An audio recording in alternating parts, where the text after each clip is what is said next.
Two, and we are live. Hello, everyone. Welcome to this week's episode of the Bonus Roll. We are playing Dungeons and Dragons 5th edition set in Ravnica. I have a couple quick announcements and stuff to get out of the way before we get into the game. But just welcome to the stream.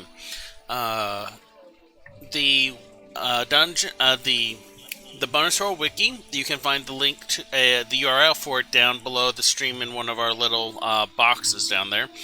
Has been fully updated, including up to the most recent episode of the GM's Brew, including a PDF of the crew members that I designed at the last episode of GM's Brew. Speaking of GM's Brew, we're going to have a new episode this Thursday, where I will be designing it's not quite a one-page adventure because it's going to need a little bit more information than just this is where it's going on in the area. But I will be designing an adventure to go along with the Spelljammer ship and the Spelljammer crew that I have previously designed on the GM's Brew. In addition to the wiki being fully updated, we have all of our previous videos now on our YouTube channel in YouTube. Does anyone know if YouTube is a thing? We need to make it a thing if it isn't. Let's move on. Anyway, all our previous videos are on the YouTube channel. Just search YouTube for The Bonus Roll, and that includes my review of the new Unearthed Arcana, Aberrant Mind Sorcerer, and the Lurker in the Deep's Pack Warlock. Let's see here now. We are currently 2 followers away from our follower goal for the week, so if we can pick up 2 followers during this episode, we will be giving away this set of gold blue dice. Very World of Warcraft Alliance, I feel. Not showing allegiance here. But yeah, so if you haven't followed us yet, or if you have friends who haven't followed us, or you have someone that you can bully into following us, please. I'm not serious about bullying people into following us, but please don't bully people. We do not advocate bullying. Thank you, Tux. Welcome. Anyway, basically, if you have some means of increasing our follower count by 2, please feel free to do that. I want to give away these dice. They have been sitting on my desk for about a week now. Let's see here now. The background music that y'all are hearing, as always, is provided by Sirenscape. And I think with that, let's go ahead and get into our player introductions. Who wants to go first today?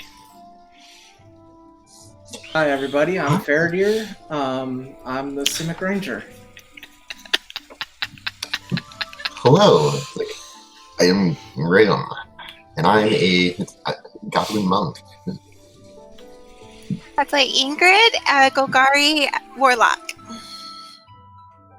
And unfortunately, we are short one Meryl this week, who plays our Selesnya Cleric. Wait, not Selesnya. Simic Cleric. Too many S's in my life. I mean, at this point, who knows? At this point, who knows indeed, Tux. At this point, who knows indeed. Okay. Oh, good. I did hit the record button this time. Yay. No waiting around 4 hours for the video to download off of Twitch. Okay. So, where we last left off, you were all sitting around a table. You had just finished a breakfast and meeting with the Reeve of the local village, the son of the Farkeep family. I don't know why I forgot the name Farkeeper. The Farkeeper family for a little post-combat, hey, thanks, here's some gold. Well, it's actually, here's a lot of gold. You saved a lot of lives. And he extended an invitation to y'all to visit the manor of the family that basically runs and is the namesake of the village, Farkeep. During this exchange, Rail pulled a dagger that y'all had never seen before from his backpack, looked at it for a moment, and then immediately went stiff and then collapsed onto the floor. And that's where we'll pick up, because that's where we left off. It was very real. I guess. I don't know if. I guess it would be a medicine check. Yeah. On Rail. Okay. Yeah, I mean, if you're wanting to check him over, is that what you're wanting to do? Yeah, I guess my first reaction is going to be like, okay, what's going on here? Like from a medical standpoint. Okay, go ahead and make a medicine check then. Can I do an Arcana on the blade without touching it? Go ahead. 19. Sorry. 19. Rail seems... He doesn't appear to have any exterior injuries or wounds that would be indicative of a poisoning or a injury that was debilitating him. His lips aren't turning blue. No, he's breathing, thing, he's just not moving, and his eyes are staring vacantly up. Yeah. Only a 12 for me. It's a very pretty dagger. It has a raven's head with a crossguard looking like a pair of spread wings. Can I do an Arcana check? Can she assist with me, or has she already She gone? just did an Arcana check, so yeah. Okay. That's gonna be 20. 20? Arcana? Yes. The ruby red eyes of the dagger look familiar. You've seen this kind of gem before on another weapon. You just can't immediately place it. So does it look like my extraction dagger? It doesn't look like your extraction dagger, however, the gems have a similar facet and cut, yes.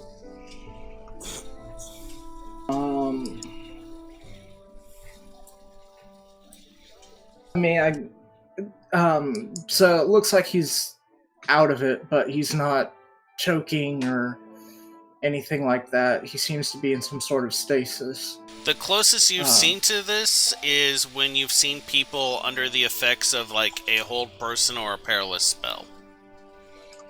He is paralyzed. He may be able to hear us. But, yeah. Still alive. Well, we should probably either take him to a medical facility or get him a nurse for being here if we can't break him out of it. Yeah, that would be wise. Got his name.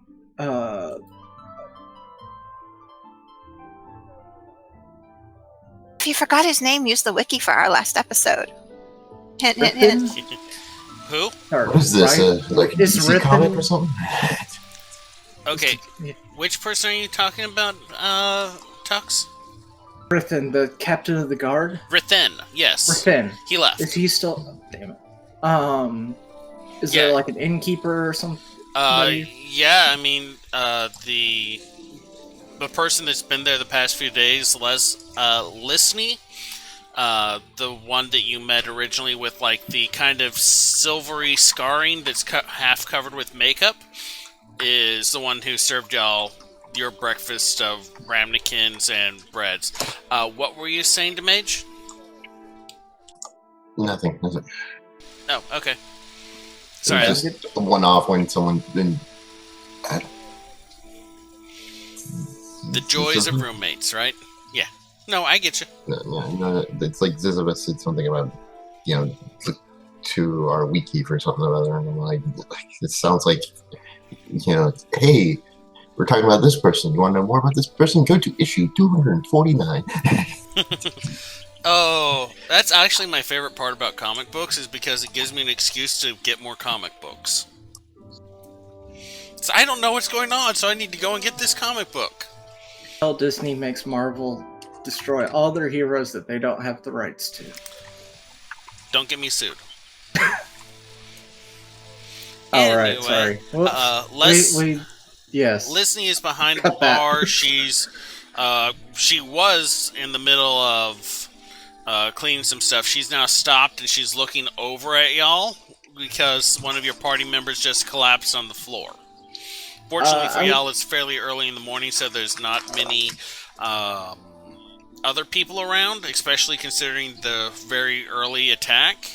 And the dancers are not even down providing entertainment yet. Listening, there wouldn't happen to be a healer in town, would there? She kind of walks over towards y'all and crouches down. She puts a couple fingers on Rail's neck. So, well, he's not dead. Yep. We have an apothecary. That's where we normally take the injured after an attack. So that's probably your best bet there. That Did not do sounds her good voice to at all. me. DM things. Beginning to think Brigham probably is the most cruel-hearted here, because I was thinking, oh, just throw him up in a room. We'll be fine. Yeah, let's take him to the apothecary. But yeah, no. After a battle, explain this away on drinking. Okay. I'm assuming we got directions to the apothecary. I'm gonna go ahead and Why are you assuming anything in D&D? I'm gonna go ahead and get the key back from Rail's pocket if he has it in his pocket for the room, and engage her for rooms for 2 more nights, so that we have a central place we can leave our stuffs and lock up, since we only engaged her for 1 night and it's already the end of that. Okay. Brigham, can I ask you to help me carry Rail to the apothecary? Okay, so, in order of people asking, Leslie's, the Farkeep Apothecary's to the south. I think y'all ran by it earlier. It's run by, Anumi. He should be there even this early in the morning. He's your best bet to get any medical attention that's not from, Lady Farkeeper maybe, but you may be better off checking with the Wit Fists too. But yeah, that's where you would find the apothecary. Then, Zizva, go ahead and roll a, I guess an investigation as you pat down Rail's pockets to find the key. I hesitated super long on the 20, but it's a 15. I've never seen the dice just hang like that. That was really neat. Okay, you find a few bits and bobs in the pockets, but you kind of are focused on what you're doing, and you eventually extract a key from the inside breast of his jacket. You were wanting to talk to Leslie? Yeah, I wanted to go ahead and engage her for 2 more nights, so that if we got up and we started exploring around, we weren't without a base, basically. Okay, go ahead and do that. So, how much to book these rooms for a couple more nights while we check in on our friend? And Leslie kind of looks up from where she's still giving Rail a once-over. So, y'all did some good work here. I'll go ahead and front y'all the rooms for tonight, and we can discuss payment once you get your friend warded up and get back. okay, thank you very much. And she pockets the key so that they're not leaving it at the apothecary. And then you wanted to deal with carrying him out? Yes. I am not your strongest helper, but if you really want. I figured between the 3 of us, we could at least haul him off rather than me trying to fireman's carry him. Alright, so who's taking lead on this and who is helping? I guess I'll take lead. Roll higher too normally, so. Alright, go ahead and roll with advantage then, since you have someone helping you. That's 15. 15. You got a pretty good grip on him. Braille is not the heaviest set of individuals, so the armor does add some weight after that battle, but you kind of, like, with Ingrid and other Grigum's help, managed to kind of get him in a comfortable position where you can carry him through the town without exhausting yourself. Y'all head on through the town then to the Farkeep Apothecary? Yep. Okay, so it's not too long of a trip. The Farkeep is a very small village. There's not a lot there. It's mostly residential with a couple useful buildings interspersed. As you approach the apothecary, you recognize a heavy medicinal smell that lingers in the air of both potions and alchemy work. The door is unlocked, open. It just says apothecary painted on like the front of the door. There's no real windows, no shop window style anyway. There's a few windows to let some of the ambient light in from the glowing mushrooms, but this is an underground place, and so there's not a lot of like sunlight or anything like that. I'm assuming you'll head on in. Inside the yeah. Okay. Inside the building, there are a couple shelves lining each of the wall with herbs and various mushrooms and molds hanging from little twine bundles from the ceiling, being dried out in preparation for being mixed into stuff. There's a few packets lined up on the shelves, as well as some actual like bottles of tonics. A few of them have labels. There's a few tinctures as well for other medicinal purposes.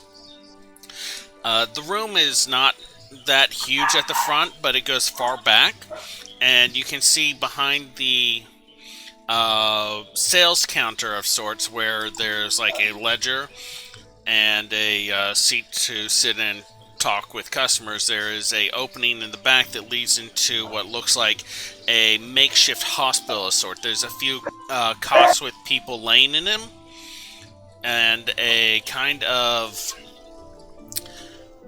he looks like not as old as that cab keeper Reggie was that y'all encountered, but he's definitely a older gentleman.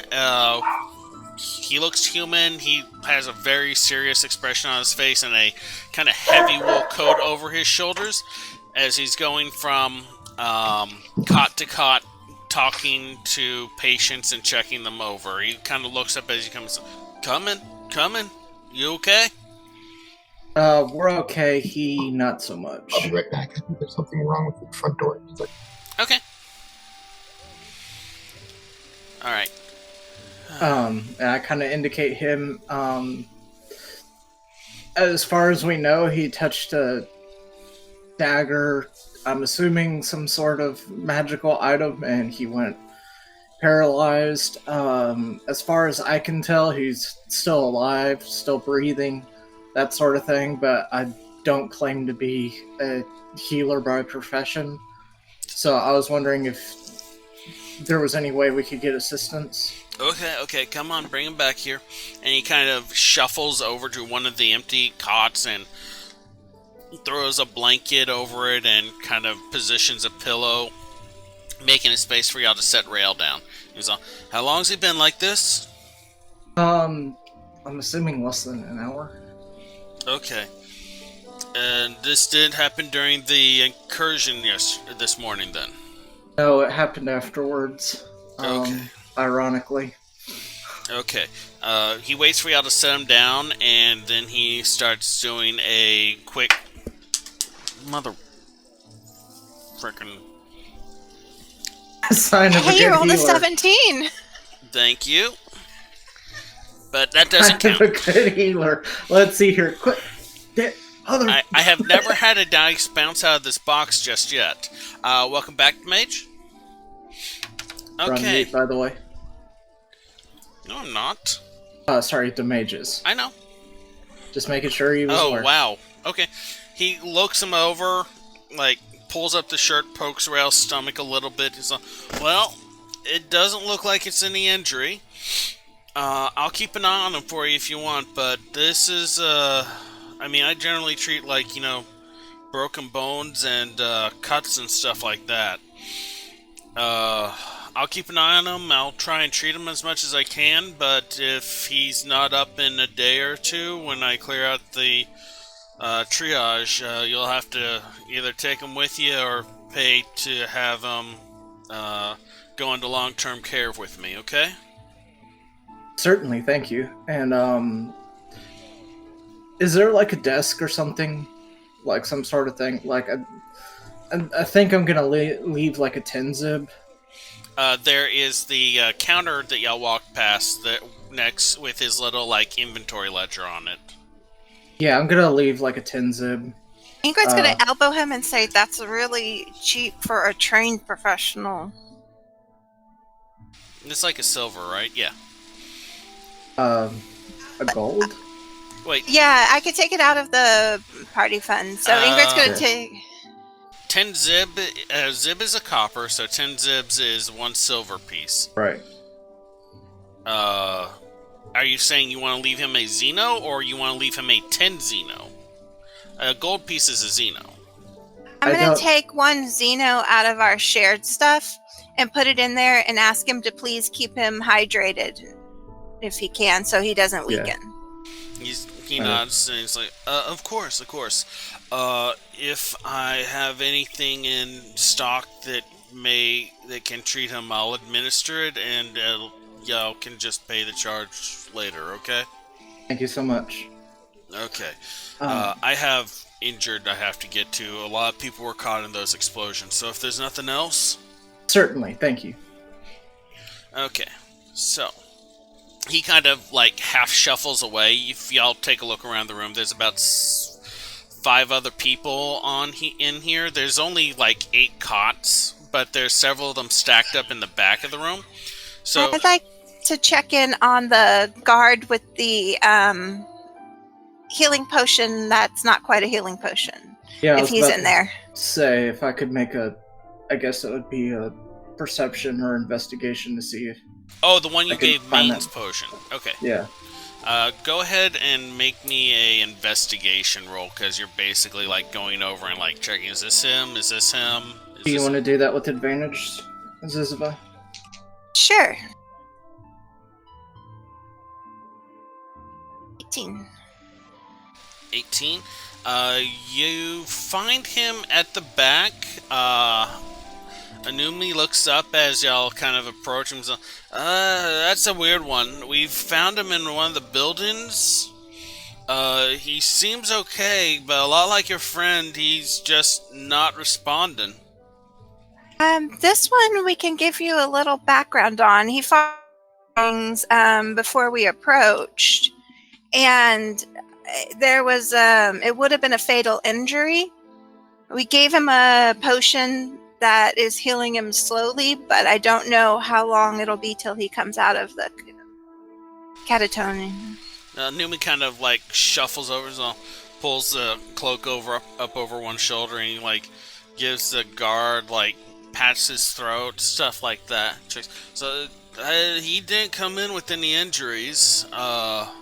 She points at him, and like these bones here were outside his neck by about 2 inches when the initial impact. So he's definitely improving. We'll check in on him too when we check in on our companion, who's Rail, by the way. Rail, okay. He pulls out like a little slip of paper, and he just like makes a couple little notes, tears off a bit, and kind of tucks it into the edge of the cot at the guards that y'all are with, and he writes down Rail's name and goes and affixes it to the cot that Rail is laying on as well. Alright, well, if that's everything, I have to bandage up this broken arm now. Okay. So, leaving, what I'd like to do is, and I'm saying this a lot, I'd like to go and check just beyond the bounds of the wall to see if I can look at the tracks of the animal herd or whatever you want to call it and see what we can figure out about their direction and where they're coming from.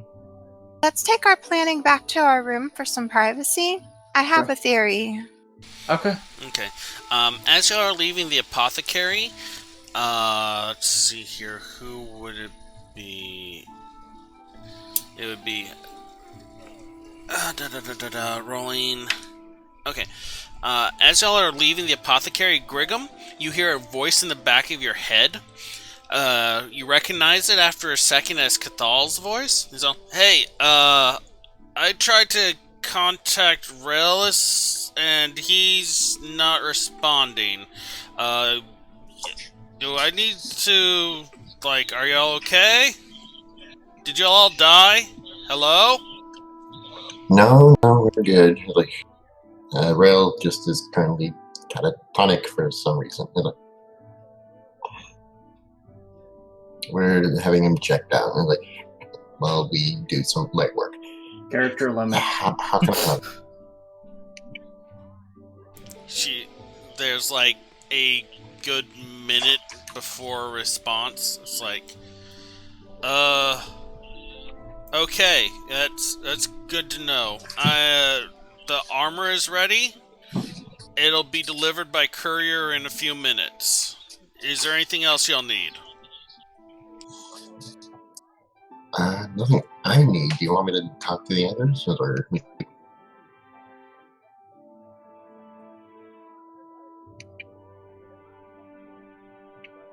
Hello? Talking to Cathal over there? Yeah, do you guys need anything? We're good. We're down a healer. We could see if Reeve wants to take the spot. Isn't Reeve with us? Really? I can just imagine Reeve as a healer. Down this. No, that's Ingrid as a healer. No, I mean, he just has a bottle of alcohol and he's just It's my healing knife. You're mute. And with that, you feel the spell complete as pretty much the past 25 words you have said get sent to Cathal.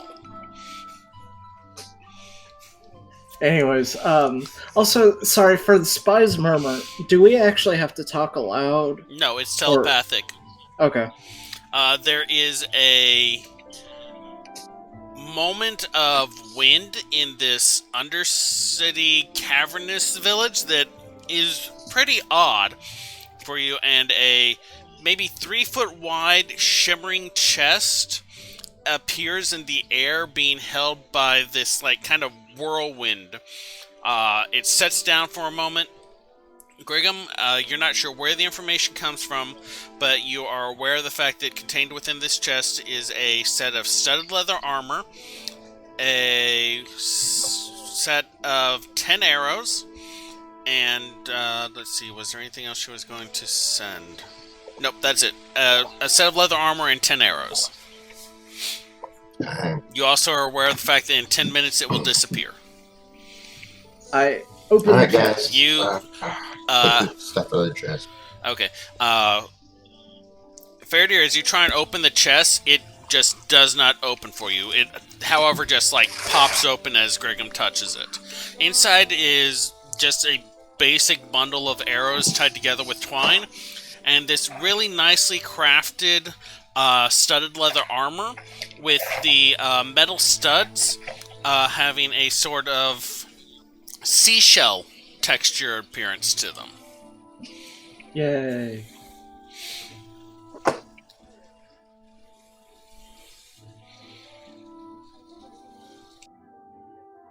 Oh, well, I motion we go back for you. to the room to talk. I had some thoughts on the monsters. Yeah, I take the arrows and the leather armor. So yes, with your latest level up, Cathal gained the ability to not only communicate with you, but send you care packages as well. Hooray!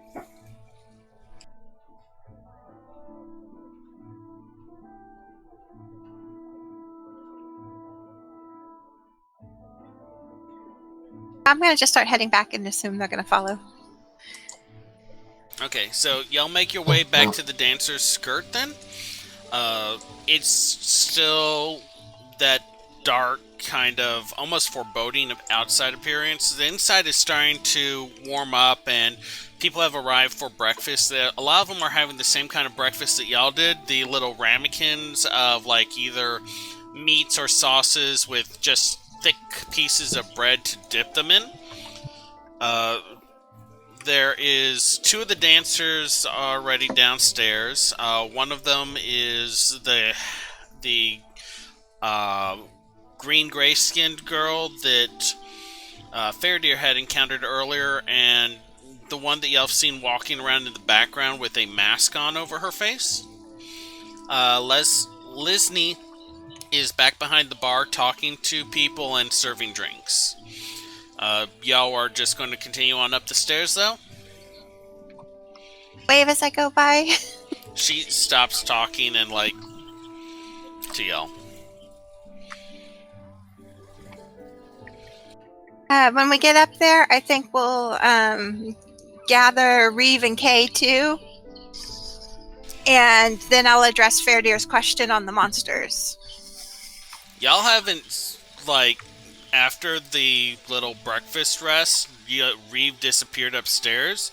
It takes like a little looking around to find him, but he's back in one of the rooms. He's just kind of nursing a bottle and reading a book. And he looks up and says, "Oh, did you need something?" Quick question: is Reeve actually wearing armor? Reeve has armor, yes. What kind of armor does he have? Let me pull up his sheet. Let me stare blankly at my screen for a second and wonder why nothing ever works immediately. I guess the heart of the matter is my old armor actually better than what he has now? And if so, I want to. What's your old armor? Just leather armor. Stop spinning and show me. There we go. Equipment. No, he's got leather armor. Okay. His armor is more decorative. It actually has like that, the cross-piece chest jester pattern on it. Okay. But it looks fairly, decent armor. Okay. I just wanted to... It looks functional. Yeah. Off. Yeah. Generally, you find that the Rakdos don't particularly skip on armor. There. Just making sure, just in case he were to get in a fight. Okay, so... we're in the room, okay. You had some ideas in a... So my thoughts are on it.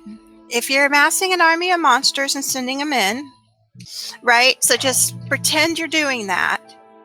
Do you send them in scattered groups that are sometimes 1 or 2 and sometimes 7 and at different points where you have to break the wall? Or do you amass them and you just send them in and you have a clear breakthrough point?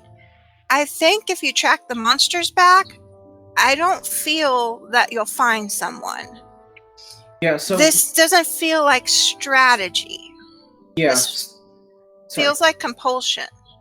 Exactly. So my thought is that these are basically animals running away from the disturbance. Like...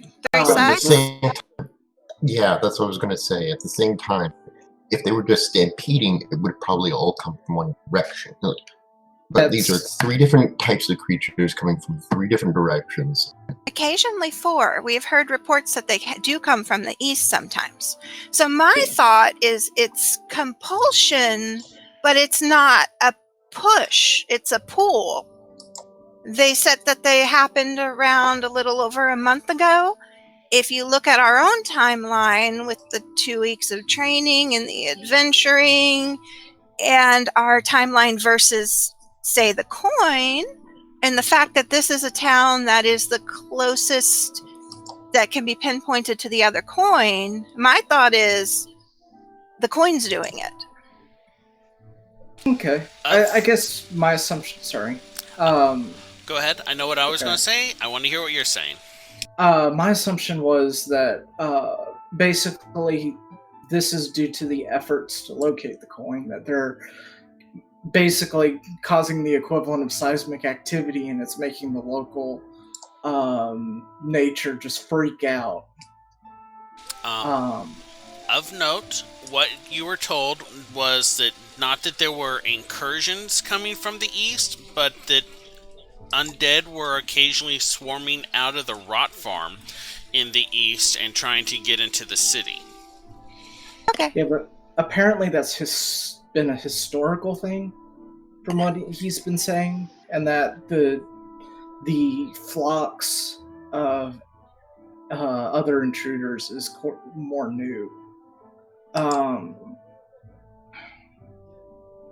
don't know. It just seems weird. I don't know if this is like the equivalent of the. I mean, a lot of this sounds very "is it?" Yes, from that what was he was describing. my So other point. If the coin is tied to two armies, the Golgari and the Izzet. So if it's going to pull anything, maybe like pulling an army to reinforce itself, like the army it used to be part of, what would it pull? Undead and Izzet? So the fact that there's maybe more undead activity and definitely Izzet activity for a coin that was associated with an Izzet and Golgari pre-packed army actually, lends to my theory, I would think. But if any of y'all want to add to that. Reeve is in the room, right? And I'm assuming that we're Yeah, putting full Reeve trust is- in him. I mean, Reeve is in the room. Y'all never told him to leave, and y'all basically went to find him. If you trust him, that's up to you. I'm talking in Well, front of Reeve on purpose. I went yeah. to go get him. So, basically, I'm gonna turn to Reeve and say, I don't know how far into the Rakdos you are, but do you know anything about? And I forgot what he called them, but basically, I'm going to describe those imps that were exploding. The guy indicated that they were for the Rakdos. The methods? I think. He said that imps work with Rakdos. Reeve kind of like looks up and says, I don't really work with the demon folk much, but I mean, our cacklers and our imps. I mean, our imps have wings, but the cacklers like are the larger ones. They don't. But none of them explode. A couple of them like will breathe fire or spray blood or poison on you, but exploding is a new thing on me. Okay, so Yeah, the we're imps fairly are certain that they're of Izzet make and more elemental in nature. okay. So the imps, and this is sort of out of character. So the imps are kind of like goblins in that they're not like genetically created by the Rakdos. They just happen to generally be aligned with the Rakdos. Is that what's going on? Speciest. But imps and all other demonic entities on Ravnica are created by Rakdos himself, either as a natural byproduct of his existence or as an intentional effect. Okay. And that's a freebie. I normally would I probably should have made you roll Arcana or Religion on that, but I didn't think you would ask that question, and so I didn't think to make you check to see how much you knew. I didn't know if that was just general like Ravnican knowledge, like in character you would know that, like. Oh no. Okay. Okay. Then I will admit that. So if we don't have any leads by the time there's a next incursion, one path we could do might be, since they only supposedly aren't attacking the people or the buildings and are only being drawn inwards on the city, which is not how normal attacking creatures would act, there's a possibility if there's a small incursion, we can maybe follow one of these creatures if we have no leads by the time that incursion happens. Yeah, it's just the other thing that's odd to me is the fact that the different animals are grouped up by type. like it was one set of animals attacking from one direction, another set of animals attacking from another direction. Well, That we're I would- saying animals, but it's like, Or sorry, again, animal. That could beings. just be where they're pulled from in their homes and their nests being together. Yeah. Though. The fact that it strikes a bunch of different types at once, I would say the major affiliation between them is they're either Izzet or possibly Golgari type armies. again, I'd like to at least stress that it seems that these entities are elemental in nature. Yeah, they Like each they're one- less animalistic and probably plainer. It's like, Yeah. It seemed like maybe okay, so to the GM, what would I need to do to see if to recognize that these things seem to be modified in some way from their natural state? Because from your descriptions I can peg on that, but in character, like would that be a nature check? I don't think they are. Without something to physically examine, I would say go ahead and make me an Arcana check at disadvantage. Okay. I mean, one of them was was lightning in an iron shell. Pretty sure. Okay, so at disadvantage my Arcana is 16. I need I you got to a 13 change your dice. I got a 13 and a natural 20. Okay, 16. You could think, as a Simic, the idea of modifying creatures is not something that is alien to you. And you could think of several ways to achieve, like, each of the end results that you've had described. But your specialties is more organic, and these seem more energy arcane more energy elemental based, with the exception of the weird mini dragons of sort. Those look to be like a hybridization of some sort of drake, dragon, higher life form reptile, and maybe a dog or some other canid. Right, but they did. I guess my point is that they definitely seem to be either synthetic or modified from, like, you wouldn't expect like a whole of these. I will call them creatures just popping out of the ground. Like these are clearly modified, right? None of them sound naturally occurring to you, no. Okay, so I'm gonna agree that these seem to be at least personally, I kind of wonder if there may be some Simic alterations as well, but I don't have any evidence one way or another of that. But certainly I will say that these seem to be modified. Well, in some way. if it is related to the coin, its influence would have been before the official guild, so we don't know what their power bases and technologies would have been. Yeah, but my concern is that the efforts to locate this coin have been involved with the Izzet, and I don't think we ever got clarification as what all involvement that was. So if this is creatures that the Izzet sent out as some sort of bloodhounds or something, and then all of a sudden they're going crazy, possibly by the coin, and again, I'm just spitballing theories here. That could be, but I think that there's an Izzet element to this, and I'm wondering if maybe we should go Like actively. to our Izzet contact and see if we can get some kind of information on that. I have a feeling this is beyond the scope of Spanner. Yeah, that's the other thing. As far as information, we all obviously know who to go for that, but that's not going to be free. So, Well, that would be whatever information they've managed to get out of Guild. I mean, there could possibly be a way to get information from the Izzet if anyone has any ends with them, but I feel like anything that we do that direction would expose our purpose. True. Yeah. Wouldn't be much discretion. And I feel like if the Demir have already pinpointed us to this is the city and said no more information or it's not sporting, whether that's true, they don't have any more or they just don't have any more information. We don't know, but I think it's more there's no more information that they're willing to give without price. Was the impression that I got. Saving face and they don't have more information. Anyways, Gregum, you've been awfully quiet. Do you have any thoughts on all this? No.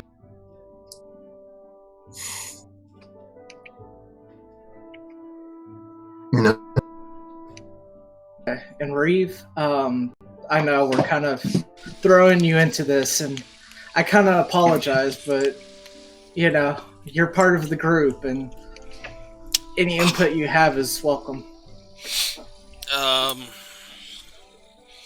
If you're trying to get people out of the building, the best way to do it is to set it on fire. So Thank you, Reeve. That was a very good contribution. So speaking of buildings, you know, he's onto something. Or on something. A little of A, a little of B. He is onto something. If you want access to someplace, like the best way to do it is to get them out. The best way to get them out is an emergency. Yeah. For sure. Once again, it goes back to the... Why do they want people out of here? Honestly, I think that is... So you think it's a plan? Likely. I feel like it's a mixture of both. I think that it's more of a side effect. Because to Ingrid's point, I agree that if they wanted to overrun the town, it would be everybody charged from one location. Just overwhelm. I don't know. It feels somewhat haphazard, but it definitely feels like there is a central intent, if that makes sense. Are they patient? I mean, is it have a lot of biomechanical? There could be something there long-lived, or something among the people that know Golgari that don't have as strong a sense of time urgency as we do. Yeah. The other question is, would they make it this obvious? Anyways, okay, so I think we've discussed what we think about these attacks. I guess the next thing is what are the next steps of what to do about them, because obviously we need to try to figure out some way to prevent future attacks, as well as ultimately get this object.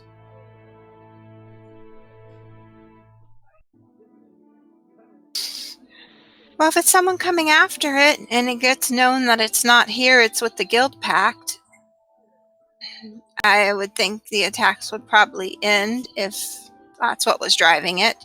And if it's the coin itself driving it and we remove the coin, the attacks should reroute themselves to the Guild Pact office. Well, we're assuming that the coin is the basis of what they're doing here. Yeah. Like, sure, it's a bit of a coincidence, but hey, that probably is what it all is. Yeah, it's just the weird thing is that if the coin was here, it has been here for a long time. So it would be strange that it's happening now. Didn't our Demir contacts say the coins recently became active? Yeah. And that would imply more than one becoming active, not just maybe the one we'd already searched for?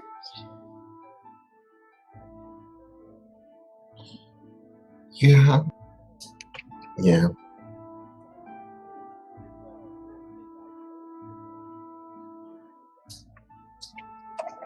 So whether it's internal or external, I feel like the monsters confirm that this is the right location. This is a very deep part of the Undercity. It is older buildings. So if we start exploring here, we might be able to find it direct. Or if you really want to go out and try to track down the creatures, if there is an agent, you might find them. I mean, I suspect you're there's the not. expert.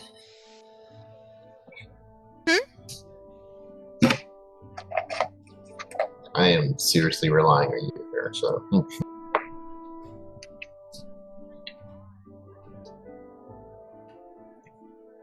I think if we continue to look into like which buildings are the oldest and kind of look around the city and do investigation, which might include meeting with the lady at Farkeep. Speaking of which, don't we have a dinner to attend to or anything like that? Yeah, because the reality is that if you want to look into the oldest building, this is it. This is the oldest building. Secondly, I think that what we really are looking for is more historical knowledge rather than necessarily the places, and I think that usually it would be the ruling parties that would have the most of that. You were muted, Zizava. That's okay. He was still talking anyway. I was just saying I have my little picture of an inn and a little tiny tunnel down and a coin and an electric dragon. I'm not a very good artist, though. I like to think that Ingrid actually did that and showed us. That was her illustrated prop for her speech. Gets like a I somehow pencil to think use as a pointer. I somehow think that we digging random tunnels in people's buildings is not going to go over well, and B, it may be a little more complicated than that. Actually, I was thinking of inquiring if there was a local well.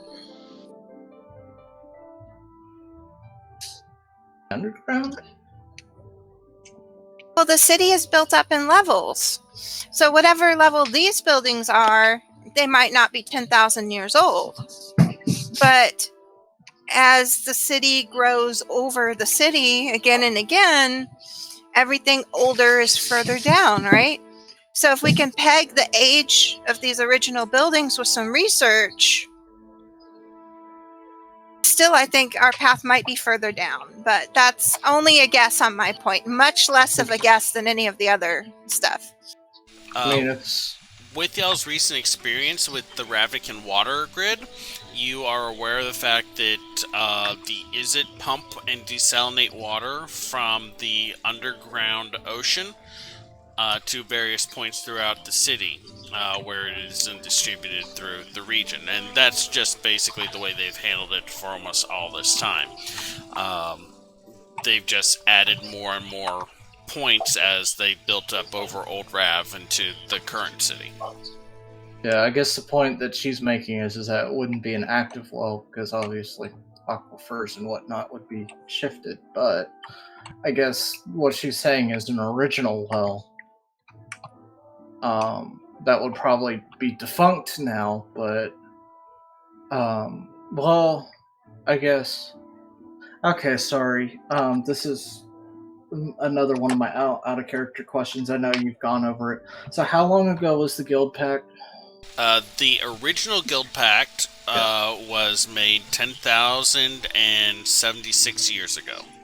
So none of these buildings would be older than that? No, these buildings probably date back to maybe 1,000 years ago at most, maybe 2,000 for the oldest.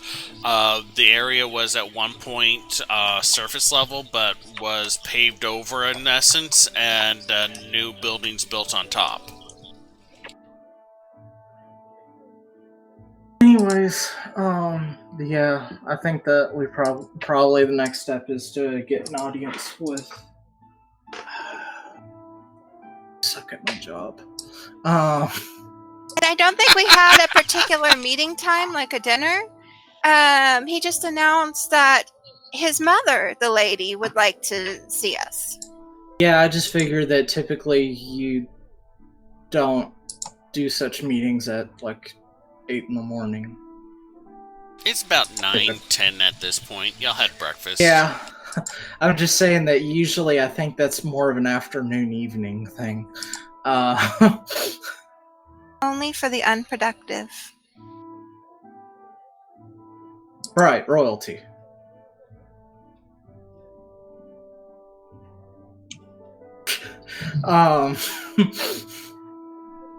In any case, This is a very active in their community royalty.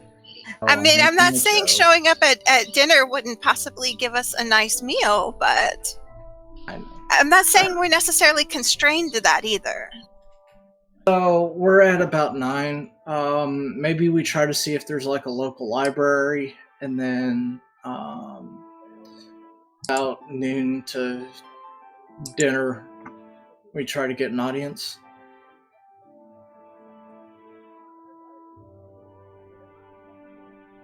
I'm willing to look into if there's any local library. We've got a couple people we can ask around. The innkeep, apparently the smith knows a lot about the city. And I'd be willing to keep looking into like ages of the buildings or any accounts maybe the locals have had of anything strange recently. Oh yeah, just as a note, I've changed into my stud leather armor during this conversation, but yeah, it was really awkward. Fairdeer's undressing in front of everyone. I'm assuming he like went through a screen or something. Eldritch Abomination! At least you've got extra arms to help you with all the laces and buckles. Hey, look, the tentacles are kind of slimy and it acts like a lubricant. They go on just fine.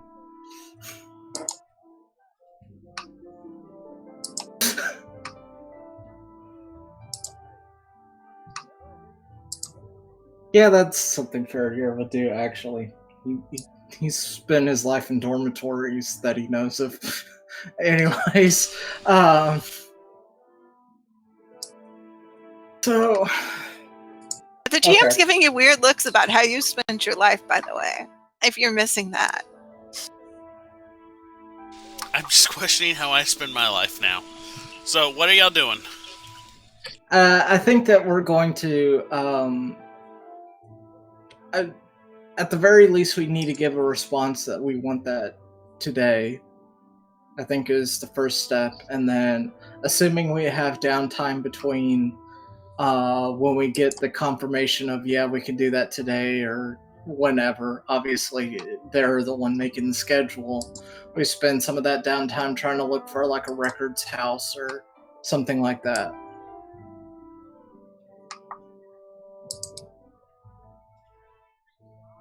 Are just the oldest elves. Okay, as a quick aside, we're about an hour away from taking our break, and we are still 2 followers short of our 35 follower goal. So if you haven't followed us, or if you have a friend who hasn't followed us, please encourage them to do so, and I encourage you to do so. We will be giving away this nice set of dice if we hit that goal. Thank you. Please continue. So I'm in my armor, assuming. Kay is like kind of hanging out. Reeve is like day drinking. Yeah.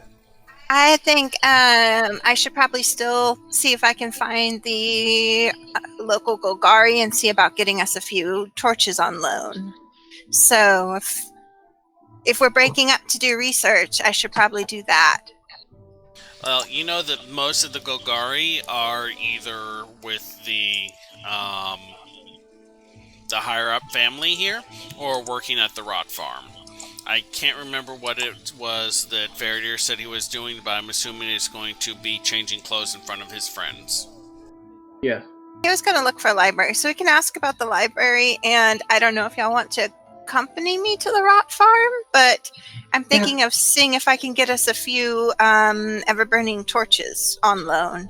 Because now that I think about it, I think he mentioned that the rot the rot farm came first, and then kind of the settlement, right?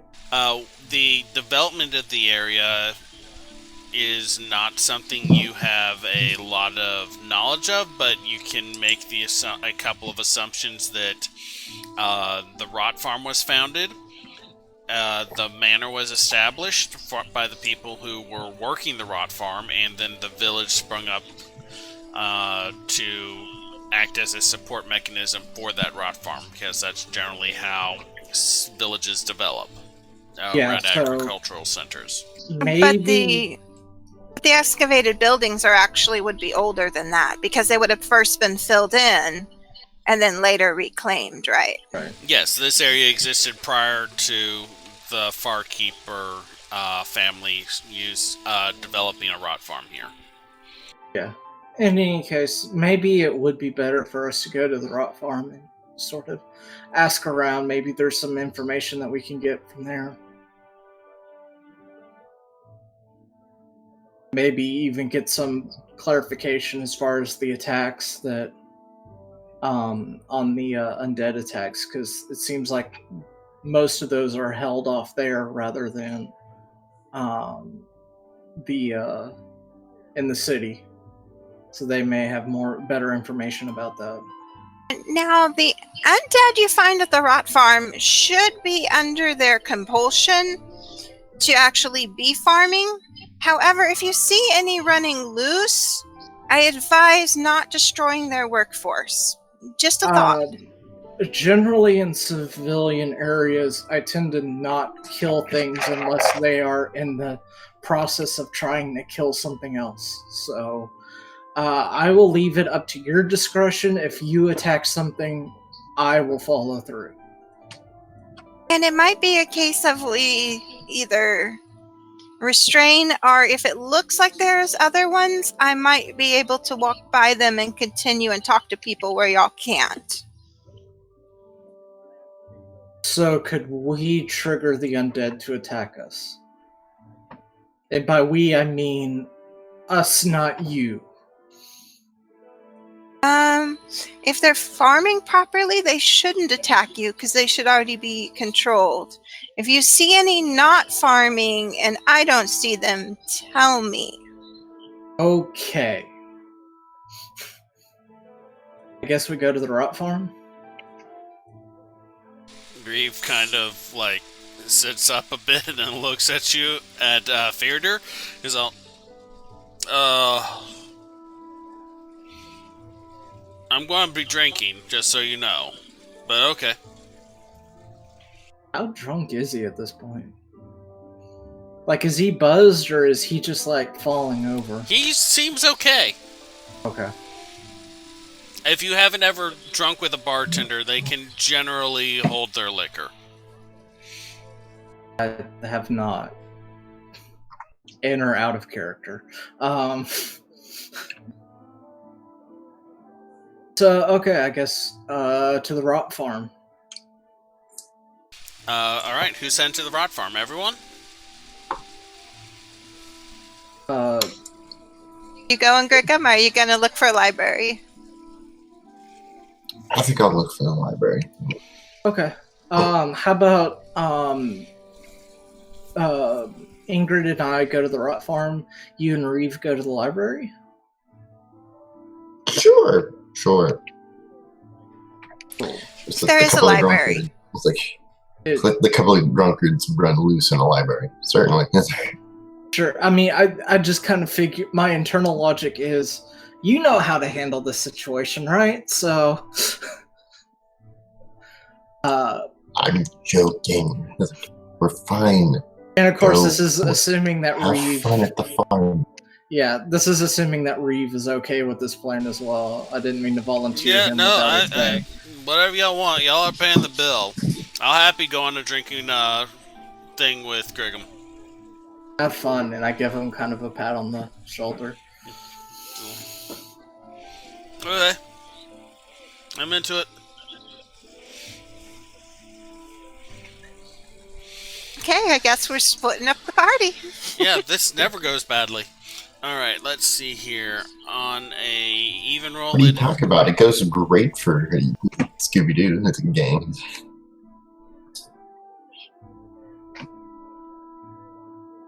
On an even roll, it will be Zizva and Tux. On an odd roll, we will start with Grigham and Reeve. And before all odds. What happened? And before all odds. You're an odd. Also, I rolled a 2, so we'll get started with y'all first. Okay, so it is pretty easy for y'all to locate the rot farm. As y'all approach it from the west, it's a separate area from the city with not a huge wall, but a, privacy fence-sized wall having been erected between the edge of the city and the edge of the rot farm. In this kind of semi-safe area, there are a few small tool storage buildings, and civilians and workers mill around here. A couple of them are going through the large gates into the exterior of the city and into the rot farm itself, and coming back with either barrels or wheelbarrows of vegetable matter of some sort or another, or going in and carrying weapons and then coming out a short time later and going into one of the buildings to report. There are, for the most part, humans in the area. A few half-elves are scattered among them, but you can see 2 people are standing guard constantly at the gateway. A human in Golgari colors of a guard, and a half-elf with a similar dress. Okay, I'll approach them with my symbol out and ask if I can talk to any of the local Golgari about borrowing some torches as a resource. You're just going to walk up to them and flash your badge? Yeah. Alright, they're both holding spears and shields. They're not the best of weaponry, but I mean, they kind of give you a salute as you approach, and it's like, entering the rot farm, ma'am? Yeah, I was actually hoping to talk to one of the twins that manage it, but also, badge up kind of thing. If there's any of the extra ever-burning torches that we can borrow as a resource while we're in town, 2 of them would be a big help. They kind of look at each other, and it's like, Miss Frela is patrolling the rot farm right now. Jathol is in the administration office, and they gesture to one of the buildings off to the side that guards have been occasionally going into and then coming out of.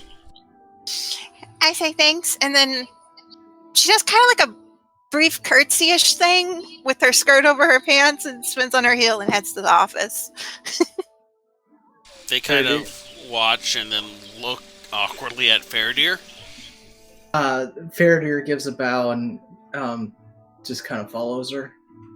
Okay, so inside the little admin building is a set of bunks along one side of the wall with little boxes at the foot for storing personal supplies. There's a couple people that are just kind of half dozing or sleeping on the cots right now.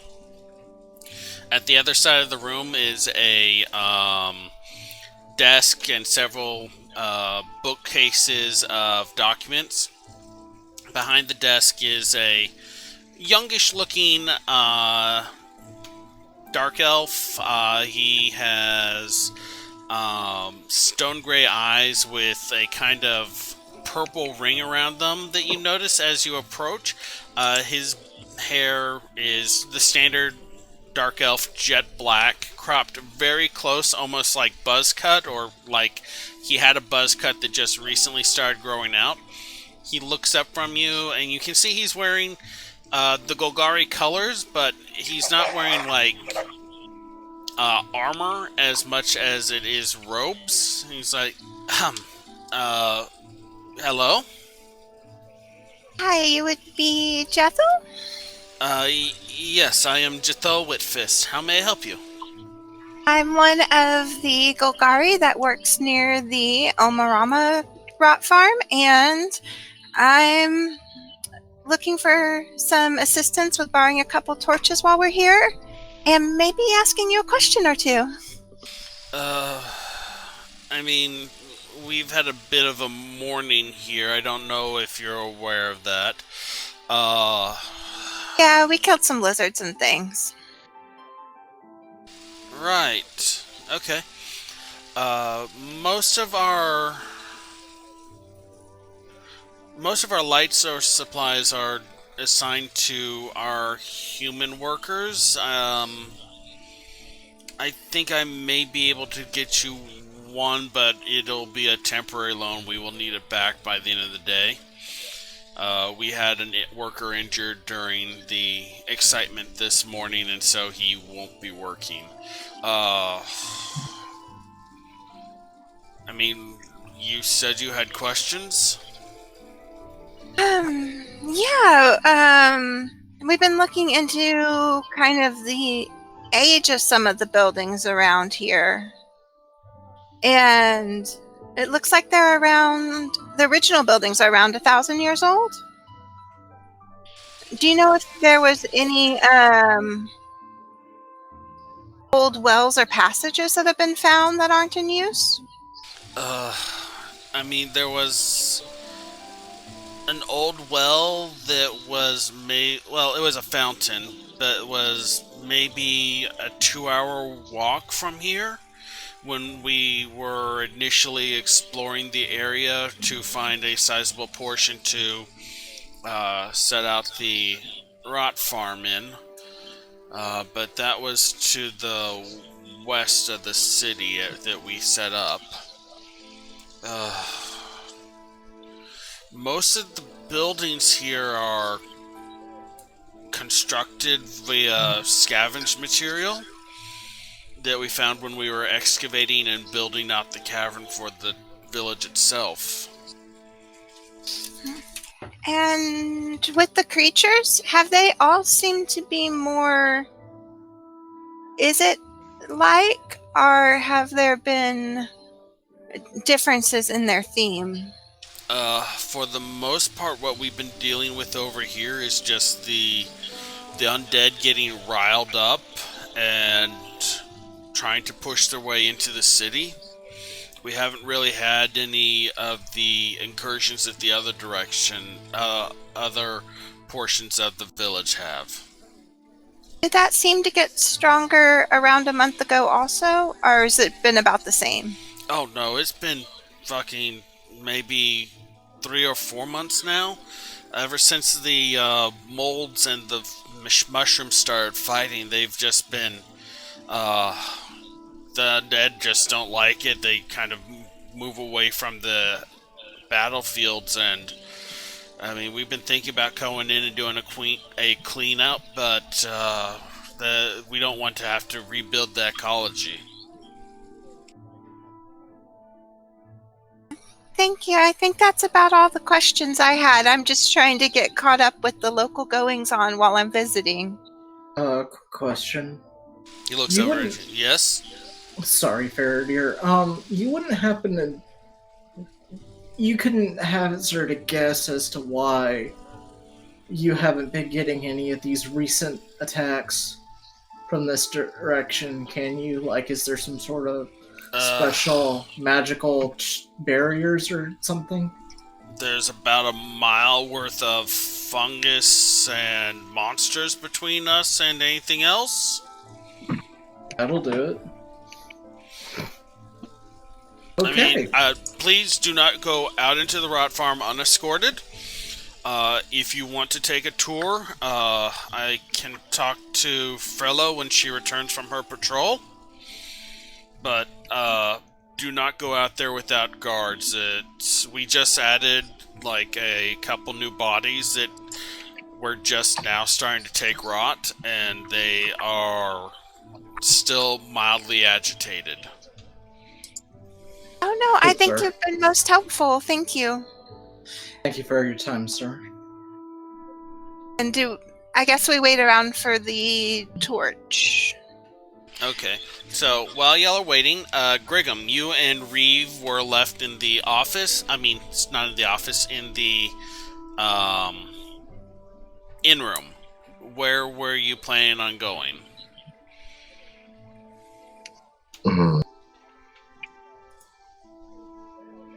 Well, we were tasked to look into a library, so I guess we'll poke around to find out what library there is locally. And go from there. It's brief kind of nonsense, like,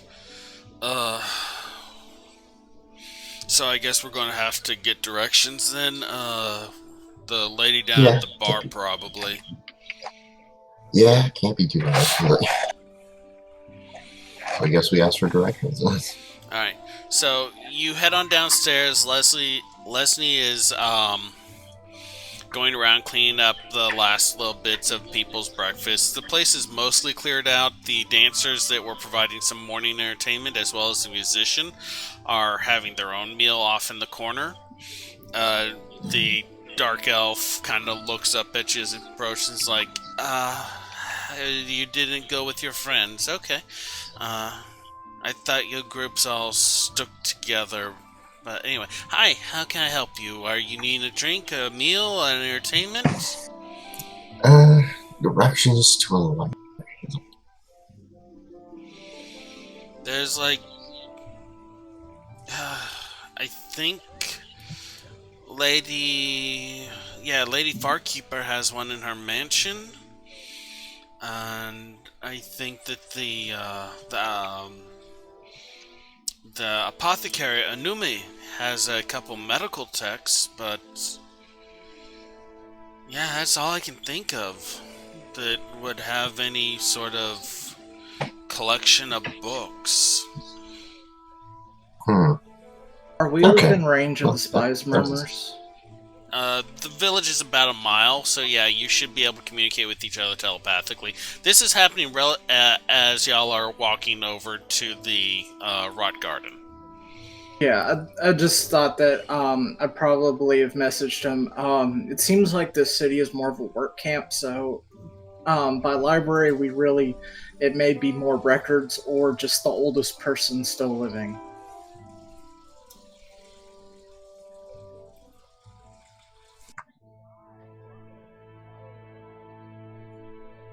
Don't retcon, Fair Dear. Come on. She kind of looks at Gregum and Reeve and it's like, that's about everything I can do for you, Hans. I'm sorry. No, it's good. It's good. That actually makes her job easier.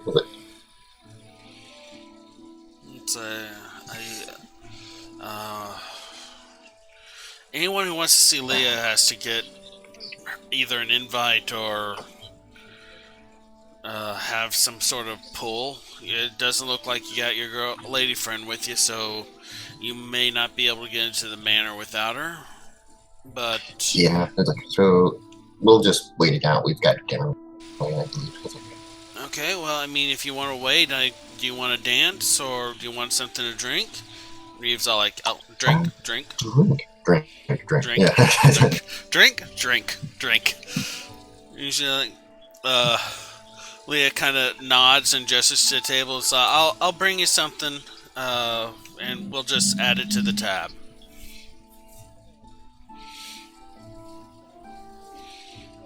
Y'all basically help protect the town, so y'all are getting like some free food or drink at least today. We'll see how things go in the future. Breve settles down in the chair and like he passes off the bottle to Listening as she comes by. It's like, can you get this refilled for me? And then just starts sipping the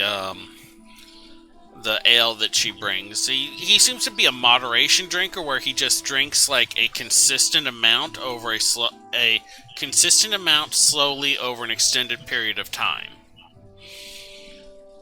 As opposed to some people that just literally shoot the whole drink that they get given. It had metal flakes in it. Your notes say that you almost died of it. Or no, Griffin almost died of it. You just had a reaction. I just shrugged and little beads of blood were just coming down out of my mouth. So, Reeve kind of kicks a chair back for Gregum as he settles down. And it's like, so, like, what's the plan here, boss? Are we just going to wait till they get back then? More or less, we really can't do much more if the only reliable library here is within the manor of the mayor? Leader. Really? I guess leader. I mean, my pops worked in one of these. They call themselves all sorts of things. Or wait, no, not my pops, my grandpops. His father was a Boros, sorry. I was forgetting my NPC's history. But we're both drunk, so it makes sense. It's like, yeah, it's, I mean, they'll probably be, like, locked up behind, especially, like, if there's not a bunch of, books for people to read. They're definitely going to be treating them as, like, you know, oh, jeez, what's the word? He kind of stops and he's like, man, I am drunk. Trophies? Yeah, kind of like trophies, I guess.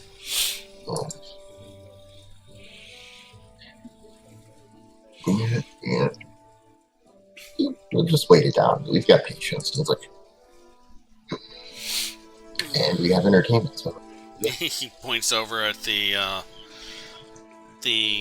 gray-green skinned girl that you may have noticed Faraday talking to last night, and he's like, I ain't seen many people like her before. I mean, I've seen a lot of weird shit and a lot of weird people, but, I mean, see, this is why the Undercity is great. It gets all kinds. She looks like a goblin, but big.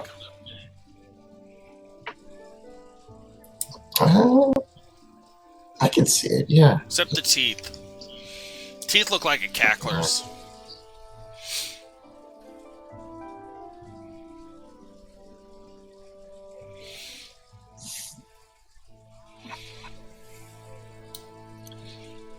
How are you enjoying the job so far? I was like, I mean, it's a little quiet, not much screaming, but, booze is good. Booze is always good. Gets me away from, like, my dad bitching at me about not following in the military tradition of his family that he started.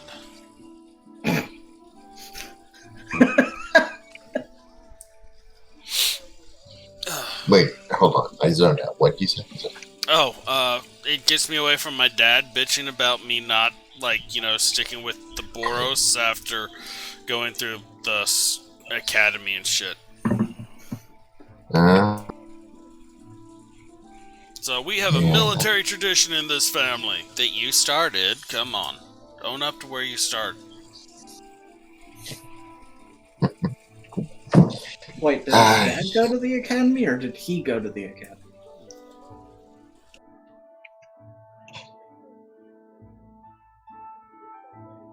They both went to the academy. Okay, so he Did you go to actually the academy? had, like, military training. Yes. Oh, okay. That's cool. Thank you, OO's out of character interruption. Oh, so the yes wasn't to me asking. Oh. Right. I missed your question. I'm sorry. Faraday was asking said, out of character questions. Yeah, and I was like, so you went to the academy? Oh, yeah, no. Perks of being a son of a Boros Legionnaire is they try and drill all that shit into your head as soon as they can. It's like, How long did it take? I started when I was 6 and finished when I was 16. And So you graduated. oh yeah, nah. I mean, taught by an angel and everything. Just never really got, the whole follow orders thing to work. I see. That's useful to know.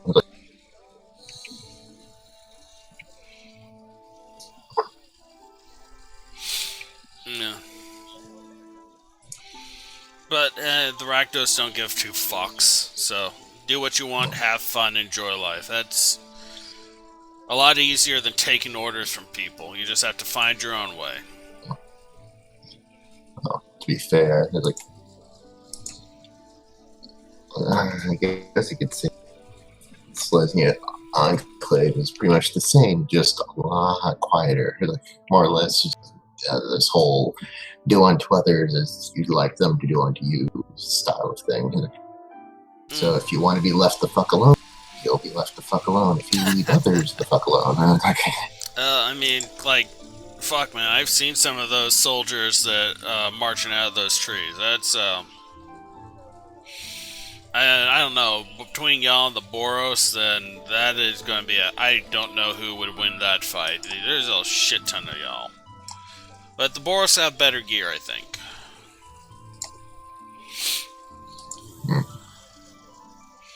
And again, you know that whole saying, like, a Selesnya aims with a... what is it? A Selesnya archer aims with a map. That's it.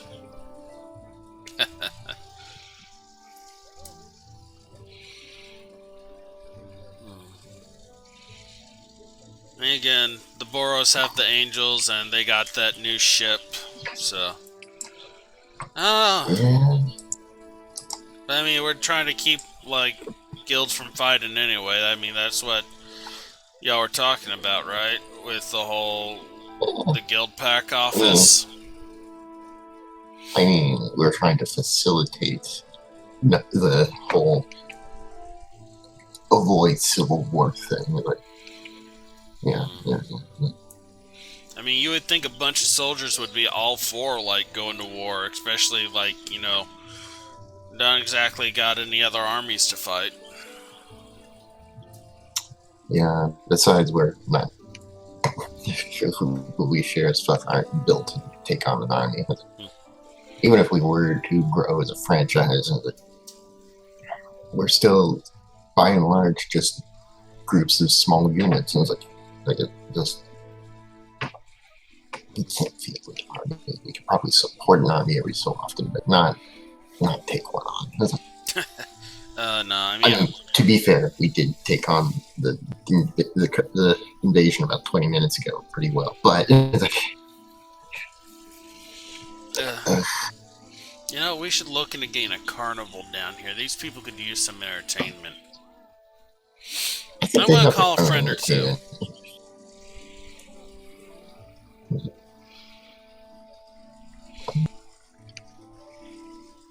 I mean, who's gonna pay? First of all. I mean, I'm not sure where we are. I wasn't paying too much attention. But I mean... I'm gonna be honest, I wasn't paying too much attention either. I mean, the vegetables got... The vegetable has to be here somewhere. No, the vestibule has to be around here somewhere. We can't be too far from the mountain. Yeah, I mean, I could go for a good side. I'll talk to a courier or someone later. He kind of sits back and sips his drink watching the dancers. I like how this has evolved into a drunken conversation for, like, what, how long now? 30 minutes? It's been about, like, 30 minutes now. It's just about now that Faradir and Ingrid would be finishing up with Jethil, and he would be, like, having a torch brought over for them. In fact, let's go over and jump on back to that. About maybe 20 minutes after y'all finish talking with Jethil, he, like, signals you over. He has... It's not so much a torch as it is a... It looks like a sensor, like, you know, one of those... But with like just a wire frame around a hunk of like charcoal that is just flickering constantly with light. And he's like, this one, we can lend it to you for maybe 8 hours, but we're going to need it back. I got to have you sign some papers. And he, like, goes over to the desk and pulls out a few sheets and sets them down. It's like, these are just release forms for any injuries that may occur and a promise of reparations or replacement in the case that you lose or the light is damaged.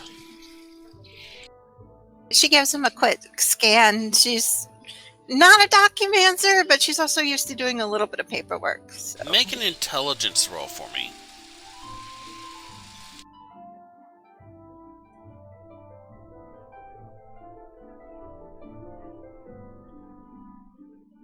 $16. 16? Yeah, no, they look to be what he said they are. Okay, she's gonna sign and take the light and head back, I guess. Are y'all heading back to the inn, or? Yeah. Okay. He kind of like takes the papers, folds them, and puts them in a drawer. He's like, 8 hours from now, please. Thank you. We'll need it for the third shift. And as y'all leave, you'll see a couple more people coming through the gate. One or two of them have a few small injuries, like a couple cuts, some scrapes, but nothing bad. But y'all make your way back to the dancer's skirt. There is a dancer going through a routine in the tavern portion. Reeve and Brigham are seen at a table drinking. There's like some preparation going on the way for like the lunch hour. It's starting to get close to that.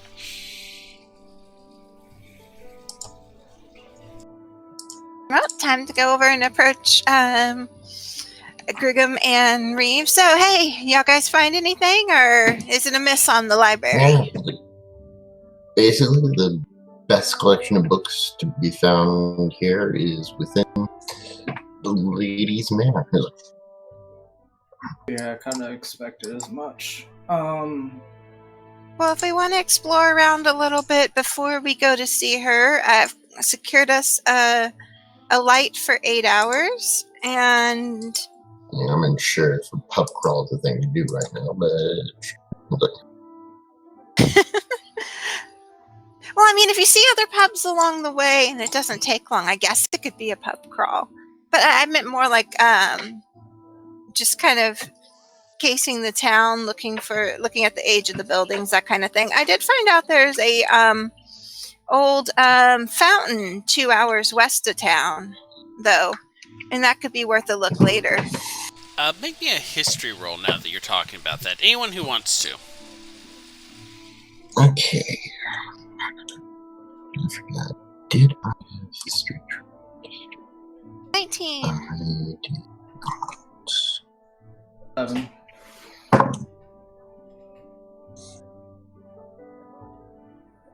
Yes, fountains. They provide water. Ingrid, you remember as y'all were leaving the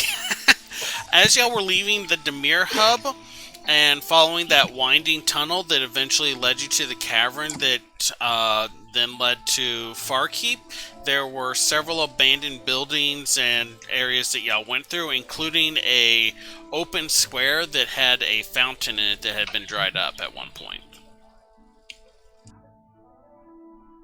So you have the feeling that that may be what was being referred to. So, guys, we did pass a square that looked like it had a dried up fountain.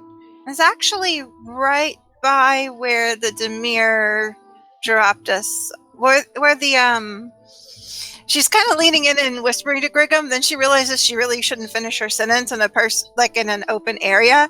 And then she's like, right by where our train. Yeah.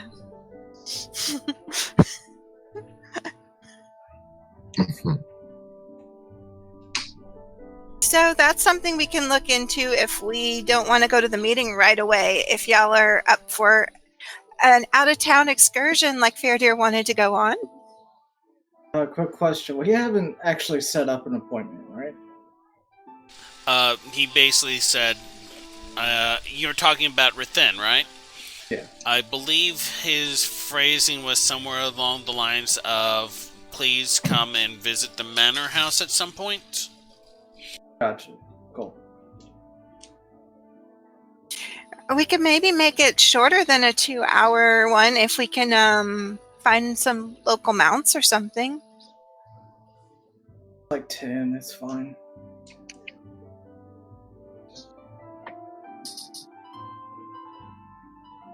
I don't think it's 10 anymore. I think we're at least to 11. Yeah, y'all are. It's y'all don't use. Ravnica doesn't really use like a hourly system. It's broken down into like morning, afternoon, evening, night, and like breakfast hour, which is the hour generally everyone has a meal.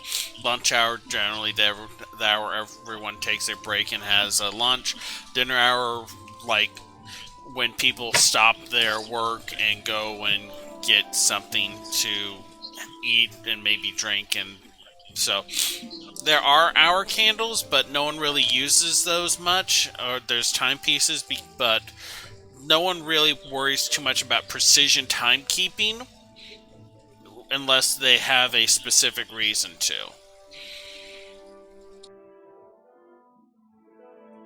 So Fountain, or do y'all want to just see about setting up a meeting? I think that maybe we should get something to eat or something to eat on the go, because we're nearing the lunch hour, right? Yeah, a little something to eat. I'd say check out the fountain. Yeah. We have rations on the go, or y'all want to see about getting a meal here first? I think we should see about getting a meal. Yeah, let's start here first. It's like, I mean, it's a 2-hour walk. We need some calories to burn. Well, I mean, it's 2 hour if we don't look into... Well, 2 hour each way. If we don't look into something like a mount to expedite that. I already have a torch on loan. That's not... We could just get a mount at the market. Up to you. I mean, we could go to the market and see what they have just on our way out. Yeah, but I think we should eat first. So y'all flagging down Lesney? Yep. She comes on by. It's like she stops and gives Reeve back his bottle that she refilled, and she tops off everyone's drinks from a pitcher. He's like, are y'all gonna want a meal? Nope. yes, please. Okay, give me about maybe 15 or so, and I'll get something out to you. So y'all have a little bit of time before she starts bringing out, much like how the breakfast was little ramekins of sauces and stuff. This is what she brings out is just 2 or 3 plates of these kind of fried food sticks / pockets. They take like rice or potato or some other starch, mix it with ground meat and vegetable, fold it into a bread wrapper or a puff pastry, and then deep fry it and serve that to you with just like a variety of dipping sauces for different flavors and texture additions. And they bring ones with like a potato base, a rice base, and like some sort of mushroomy base that you can't really identify. I eat and I give some to Kay. Kay like a... Yeah.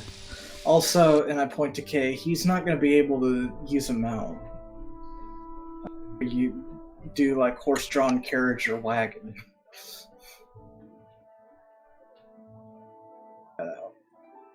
He's faster than you, though, isn't he?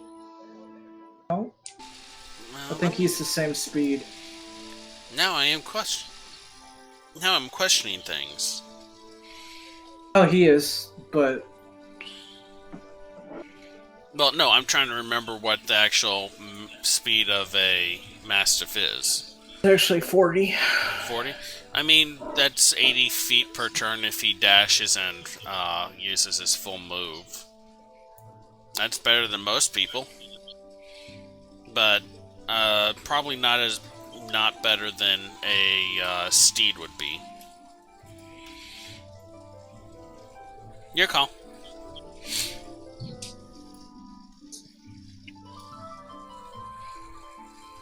Well, it's a fact-finding excursion. I mean, it'd be good to take Kay, or we could just go quickly, or we could walk and make a day of it, but it might take up most of the day.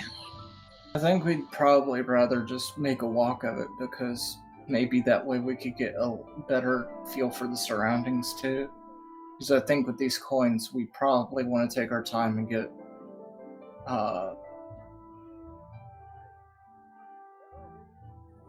At the mention of coins, Griggum, your decisionist training kicks in, and you realize that y'all have reached a impasse on whether to procure mounts or just walk it. I mean, do we really need mounts being within city?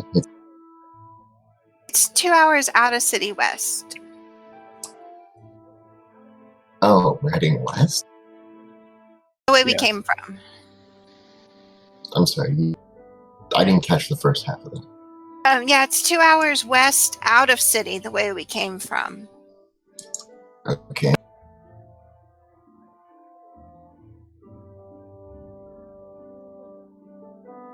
Which we don't absolutely need mounts. I think the main question is, do we want to try to do the meeting first or visit it first? And if we do visit it first, do we just want to walk it or not? I mean, we still got a lot of time before the meeting. Well, we have a lot of time because we haven't set one up. Yeah. Because it's a dinner, is it? She just said to drop by. Or she said to drop by. There's no dinner set up. Well, let's do this first, then do the meal. Because I'd rather get that done and then have a good meal afterwards than to have the good meal and then get it ruined by whatever else we end up doing. Okay, so off to the fountain, and y'all want to walk it? So I guess we check in with the gate guard and let him know we're going for a walk, and we'll be back to check on our companion. As y'all head out, Lesney brings by a small wrapped package that just has like some hunks of meat, bread, and cheese in it. It's just like wrapped in a basic like wax paper package to keep it from being messy. He gives it to y'all. If y'all are going on a little bit of a walk, just to keep your energy up. Thanks again. Thank you. Aw, thanks. So, y'all head on through the town, then to the gate, the west gate. Y'all see, like, the remains of some of the battle that y'all took part in with the dragon-like creatures. No, like, actual body remains, but you recognize, like, the house that you broke into the house that y'all stashed the guard's body in and stuff. As you head on out, there's a pair of guards at the gate again.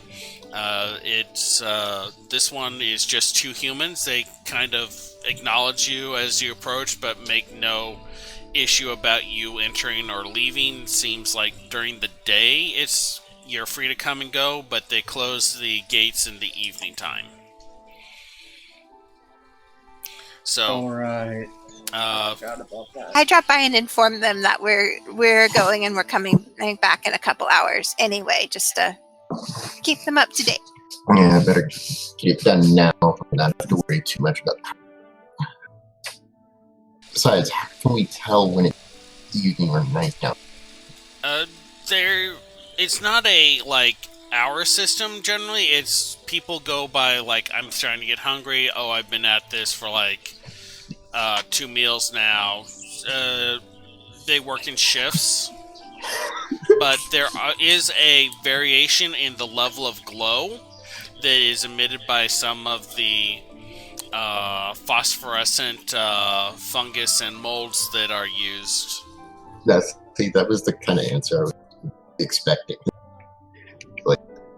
Hey, the mushrooms change color over time. People are keeping track of this thing. Not, I measureth my time in sandwiches.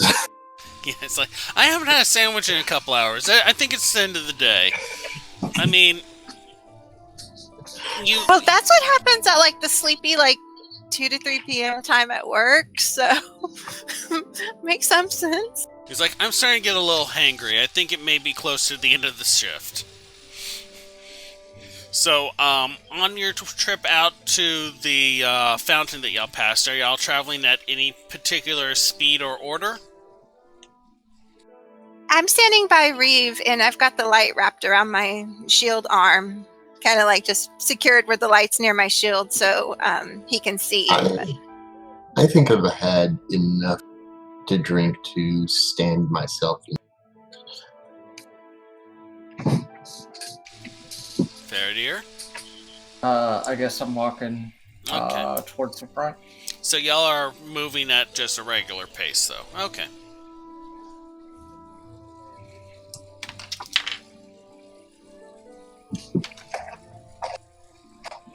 I don't know why my dice are all bouncing out of my box today. Okay. It's about, actually, I'm going to need... None of y'all have the Keen Mind feed, right?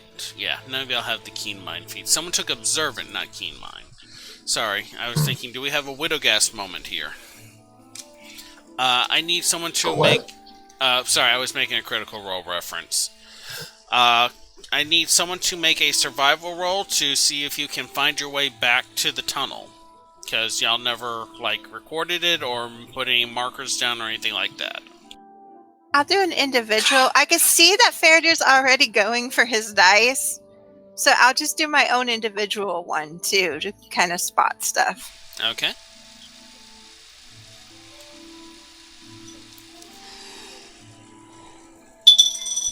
I don't have much for survival, but could I just aid? Yeah, whoever you want to aid, just point at them and have them roll advantage.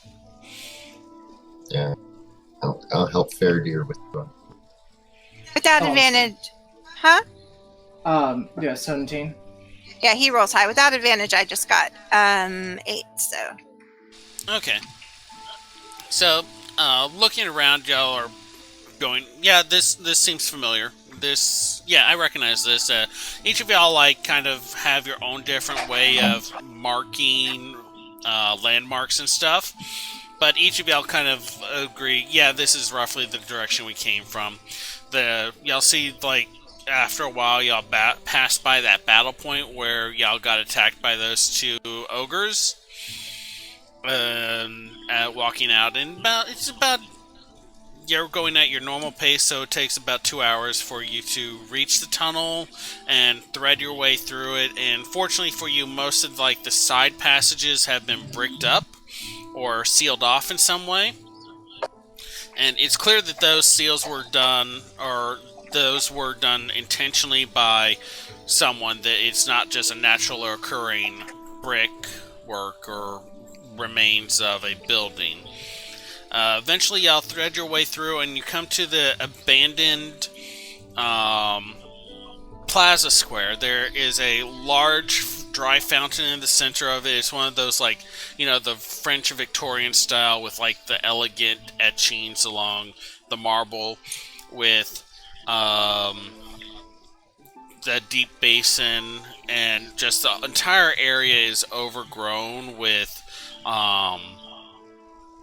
either wild plants that are able to survive in the undercity, or more commonly like large fungal masses and shelves.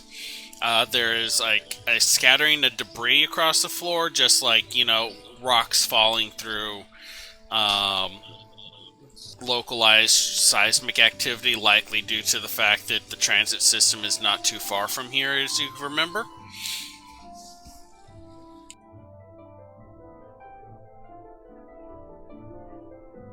So I guess just start looking around the fountain, trying to see if there's any anything that would have controlled the water, or any holes that are recent near it, or anything like that.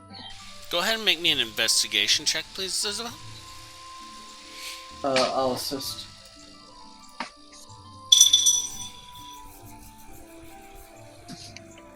17. 17. It takes a little hunting around until you find a patch of the etchwork that is not actually part of the stone, but a removable panel. Kind of prying your fingers under it, you pop that off and see what looks like the Izzet League's water system that you recently interacted with. This one seems to be powered down, though.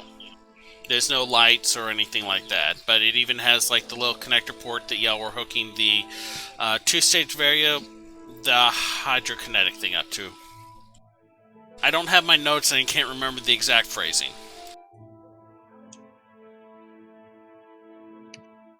You're on the wiki looking it up right now, aren't you? Yes, I was. It's the hydrokinetic variable flow two-stage extractor condenser coil.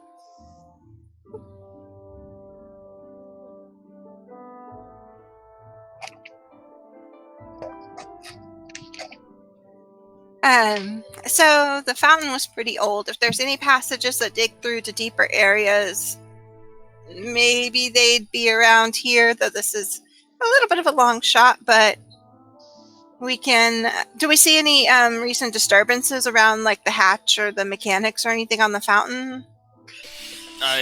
There was... it was not bolted down. It was just easy to remove. There's no like scrape marks or anything like that. You're not seeing any immediate like signs of fungal growth on it, and no like spider webbing or anything like that from random insects that may be making a nest in there. Giving the rest of the area once over would require another investigation roll. With these kind of hatches, is that like a hatch to the water system itself, or like a hatch to the water system and a maintenance tunnel? Is there any way to determine like how its sizing looks? It's about with just like sliding the panel, you have like a application port like you were hooking the condenser coil into. There's like a series of lines in there, as well as status lights that are just powered off on each one, as well as some other mechanical bits. It's not like a open hatch, it's just the water control portion. Okay, I guess I'd like to put that back in place and then look around for any kind of maintenance hatches to like the water system in the area. Because I would think if a city had a maintenance hatch to the water system, it would be near something that consumes a lot of water, like a fountain. So I'm going to look for that. Okay. Okay, how are you? You're assisting by just looking around as well? Yeah. Okay. Natural 20, so 21. Alright, so... Okay. Okay. Wow, okay. As you, like, start investigating around, like, poking through the remaining parts of the place that don't have fungus grown over them and kind of working your way out, you come across a sort of recession in one of the walls behind like a large patch of mushrooms. As you push the mushrooms to the side, there's like a slight quiver along their sides, and then just this high-pitched, piercing sound starts emitting from them. From the mushrooms, correct? That's Yeah. like, that's like, that's like, that's like, like. And that sound is continuous. Like, it's not abating while you're next to them. But I can't keep doing that sound. That hurts. That hurt me. Yeah, just stop. Douse the light, douse the light, douse the light. It's like,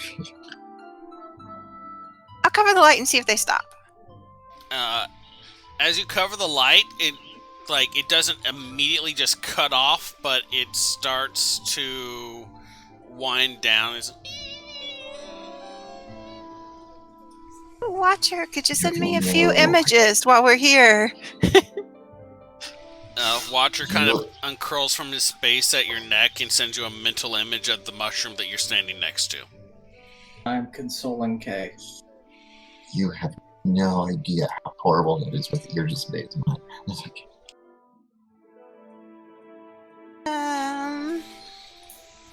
I give Gregum a dirty look and point to Kay. I try to like shoo the that still mushroom doesn't a say little anything bit about you. with my shield. Shoo, shoo. These mushrooms are about maybe 4 feet tall, so they're a little bit taller than Grigum.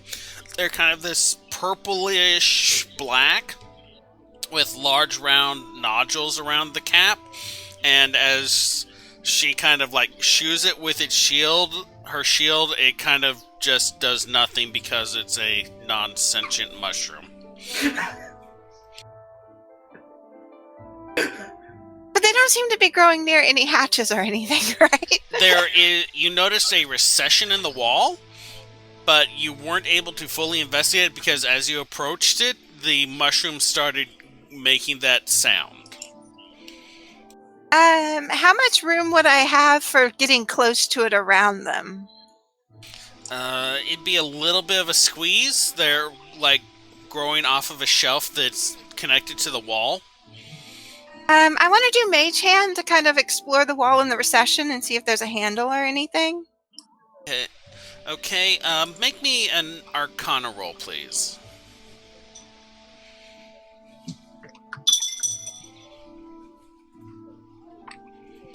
That would be a 4.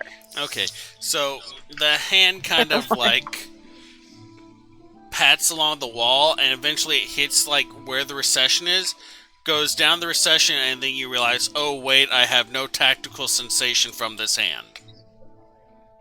At least it's like your mage hand punches the mushroom and the mushroom starts shrieking even louder.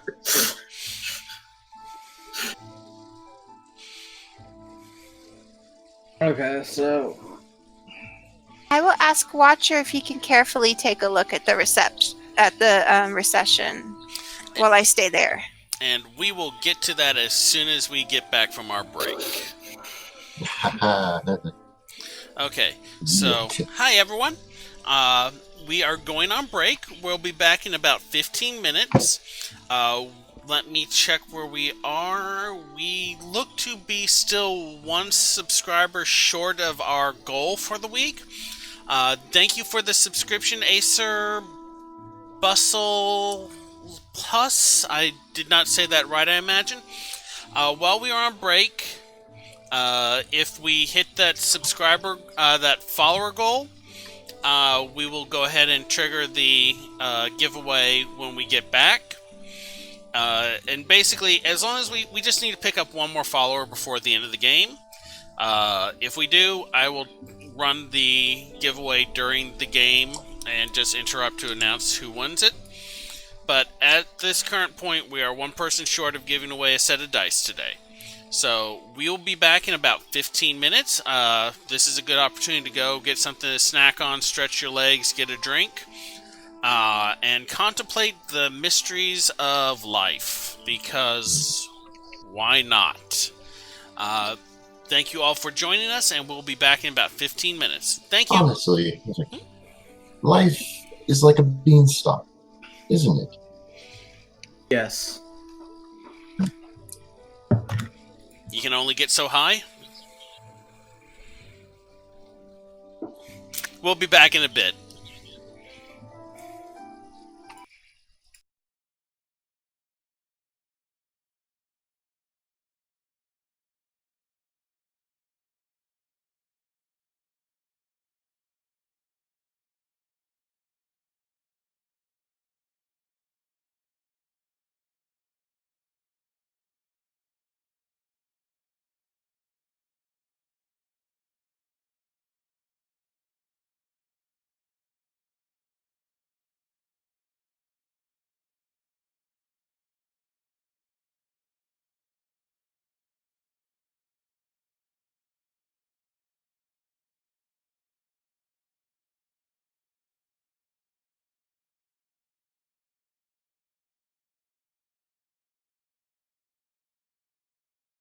Today's not that bad. Yeah, no, just so you know, I'm not making a joke now. We are actually back live. Hello, everyone!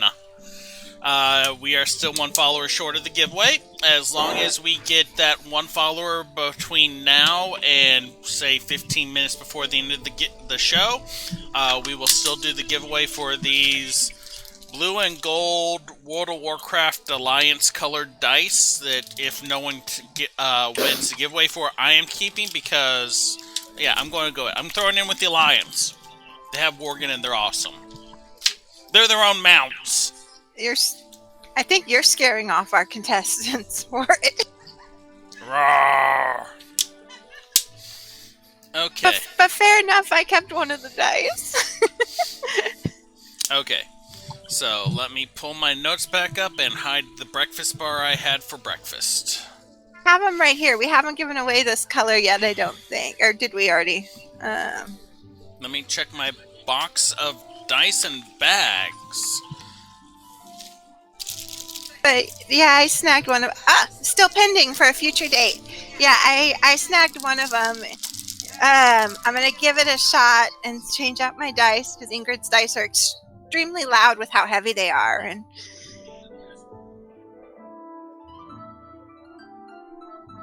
those the pink ones? They're the pink and fuchsia ones, yes. So, hey, follow us. If this is not live, subscribe to us on YouTube. So, we left off with Ingrid molesting a set of mushrooms with her shield, and asking Watcher to do something for her again. Watcher, having uncoiled around her neck, needs to make a... Wait, what was it you asked him to do again? See if he can look down the hallway? Yeah, basically wanted him to fly over the mushrooms and get a look at the hatch. Okay. Make me a perception roll for Watcher. You shouldn't have poured those chips down your throat, Tux. I don't know what you're talking about. Me neither. Only a 9. A 9. Watcher kind of flitters over the mushrooms, lands on them. There's like a little... but not much of one. And he sends you back a mental image of just, like, a recession that leads into a tunnel. Oh, guys, there's a tunnel there. You want to check out a tunnel? How high is the ceiling?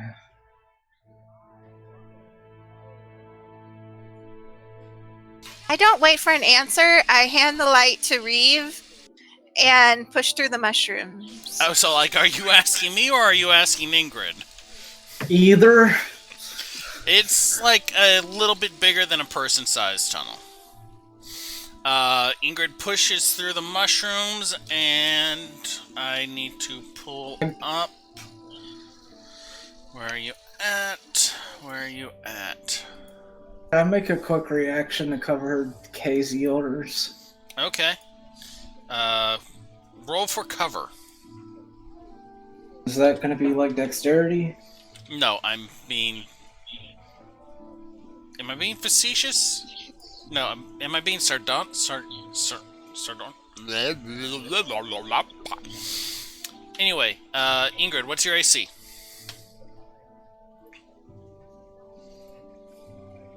$18. Okay. You, like, feel a light tapping on your shoulder as you push past the mushroom that was making, like, a noise. And another purple one behind it has this, like, little purple tendril that's kind of lightly tapping on your shield, armor. Like, it's just a... These mushrooms are a little overly friendly. Maybe you can carry people around, fair dear. And then I hop up into the entrance of the tunnel while he's figuring it out. I mean, these mushrooms are, like, right in front of it. They were clearly, like, grown there to conceal the entryway. But you can squeeze past them without much of an issue. I squeeze past them. Okay. What's your AC? 15. 15? You, like, feel it kind of padding, and then, like, it slips under the collar of your armor, and you're like, oh, that tickles, and then you're like, oh, that burns, ow, ow, and take, where are you at? There you are. Oh, okay, just one. Fair dear, why are you following me? I thought you were going to carry Reeve and them around. You take 3 necrotic damage as your skin starts to, like, blacken and the tendrils of the mushroom, like, start to worm its way into your neck. Ow. You were clearly supposed to climb on the wall. But they're right in front of the thing, he said. Literally right in front of it, like, maybe a 1 foot space between them and the thing. They were intentionally placed there to cover and conceal. So, there you go. But you kind of wiggle by, and as you... Oh, wait. Yeah, that'll move you past it as well. Yep, nothing. You're fine. You eventually, like... No, ow! And pull it out of your neck. You have, like, a little blackened part that hurts a bit. Go for it. Anti-tentacle spot.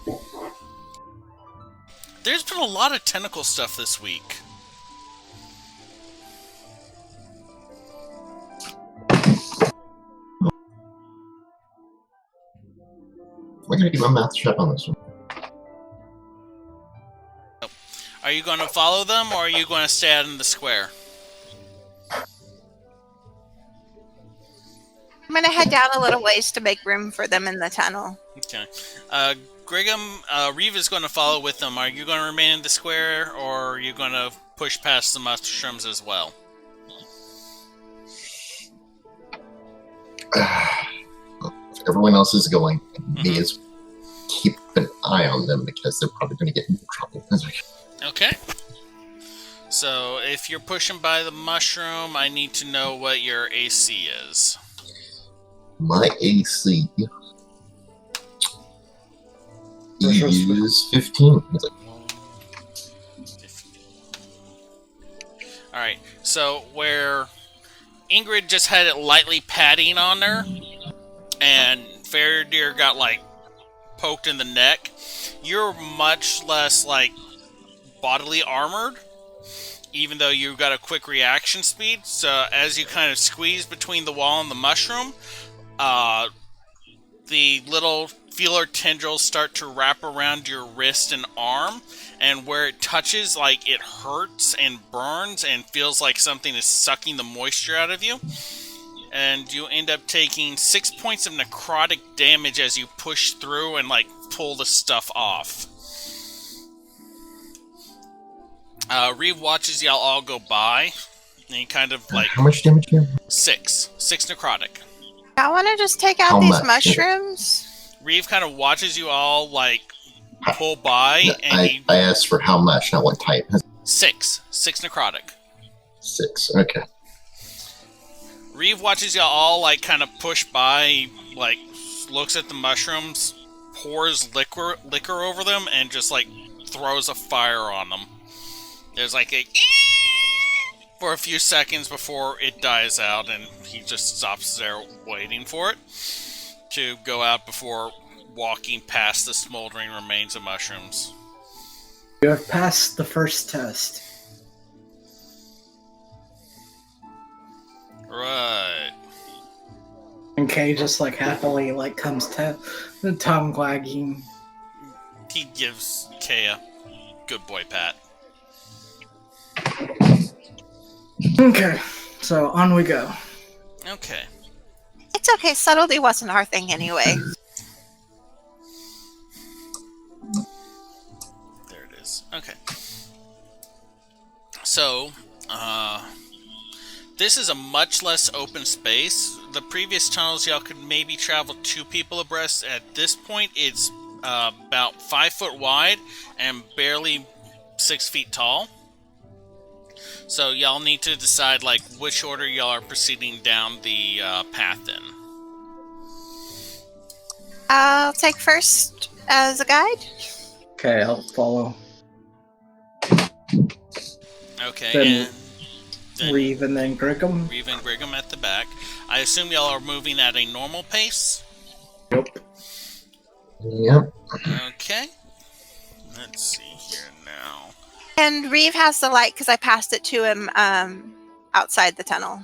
He kind of like is holding a, like puts a cloth over it. That's kind of cool. That it's not burning the cloth. That's a nice trick. Yeah, I think we need to get some of these for ourselves later. So, y'all proceed on down the hallway, or the tunnel, and it is a kind of a winding path. There's a couple points where it even actually narrows down to like maybe 3 feet that you are kind of having to wiggle your way through. But nothing that really stops your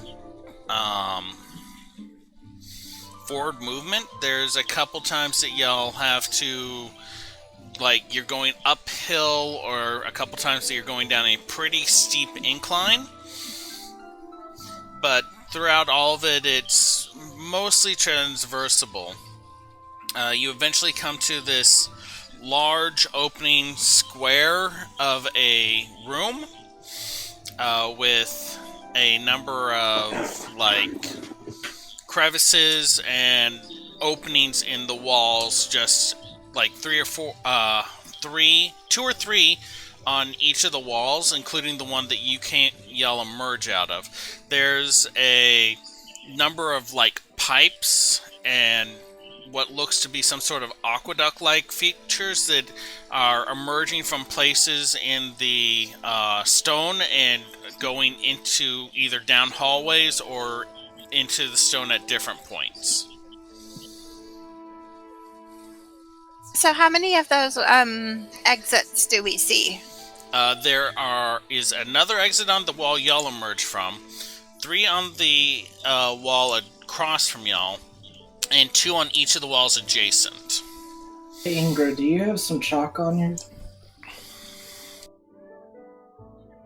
Should have chalk now from the supply run. I believe we got a stick for everyone from the box. Yeah, you bought Okay. you bought chalk from Yeah. Bezel. Okay. I must have not recorded that one. Okay, I'm gonna start marking marks on the floor. Just drawing pretty pictures. Just basically like, kind of like a 1 and an X, meaning like this is the first thing we've come across, and then an X meaning that we've been down this path. Okay. Instead of looking for ones that are clear, I'm going to look for any that look like they're more obstructed than others, like they're hidden a bit. Go ahead and make a perception roll then.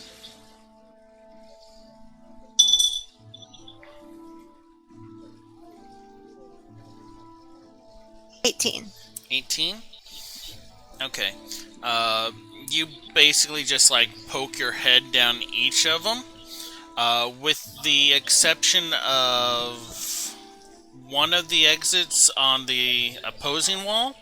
Most of the other openings go a few feet back and end in just like a little space with a couple pipes transitioning from one rock face to another. The only other exits, did I say there was one or two? Sorry, I'm half dead. I think you said there was just one that seemed to go back. I was about to say, there should only be one, but I can't remember what I said like 30 seconds ago, because 4 a.m. schoolwork. Yay! Anyway, opposing wall, the opening on the far left side has a pipe running down it and seems to continue on about 10 feet before coming to a doorway. Like, not a open passageway, not a hatch, but like an actual door with a door handle. And set on the doorway is a series of numbers. Let me get those numbers real quick. Yeah, I think this is our passage, guys. Well then. This is no time like the present to check it out. Come on, where are you at? Why do my puzzle things always take so long to open? Whoa. While we're standing about, is the pipe like reachable? Like, could I touch it with my hand? It's like maybe a foot above your head, but yeah, it's about that thick. And can I tell if it's active? Like, is it like shaking slightly or hearing rushing water? Make a perception check for me. Sure. It's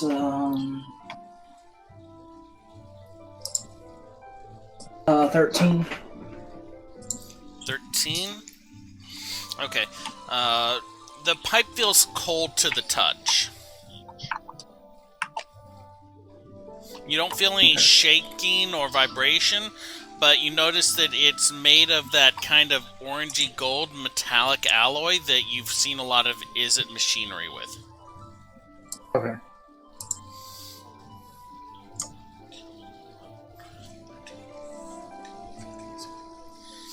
Okay, there we go.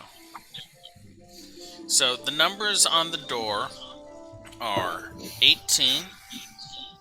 Then there's a space and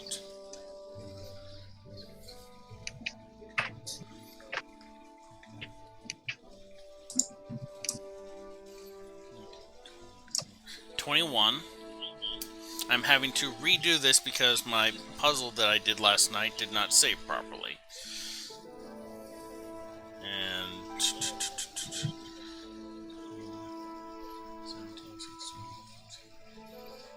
13.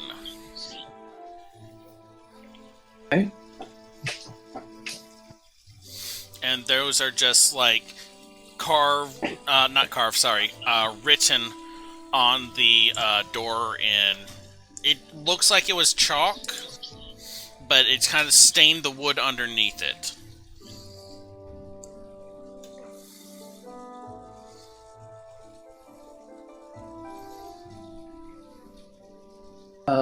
Check the door for traps. Go ahead and make a perception roll.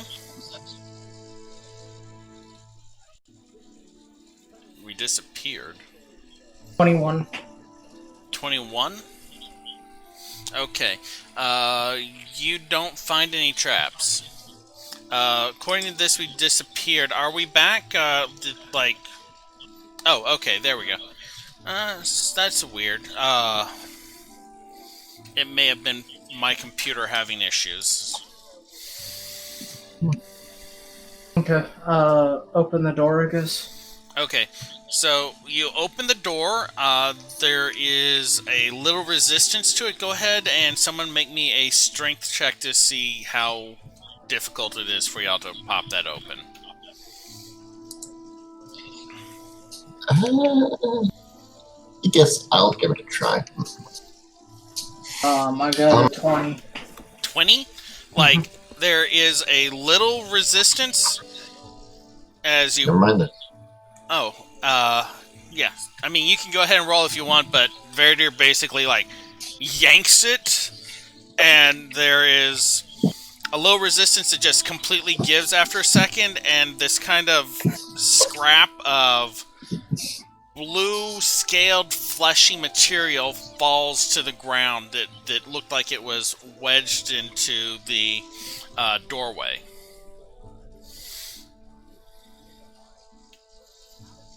Uh-huh.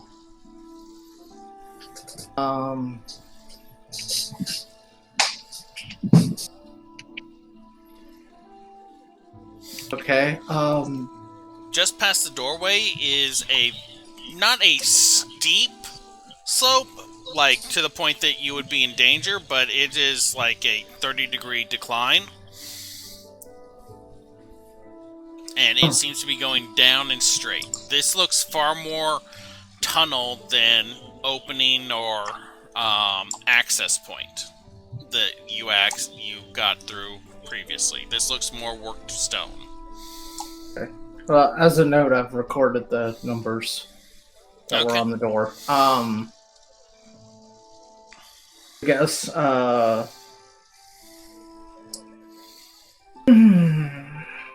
I do a medicine check on the, what kind of check on the fleshy, gluey bit to see, like, what the heck is this?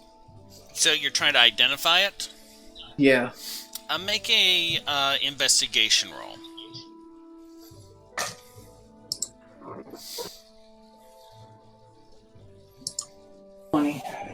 20? Those are some really good dice. Yeah. You recognize that as larger versions of the kind of scale texture that the blue dragon-like creatures you were facing against, but those scales on their skin was like maybe this big. These scales are this big-ish. Gonna fight a dragon, y'all. Can Was I that tell? the character? Yeah. Well, I relay these things to them and say, yeah, there be dragons here probably. Or dragon adjacent. Guys, this looks just like my drawing. The dragon guarding the coin. I was right. Deer just kind of gives almost a death stare to Ingrid.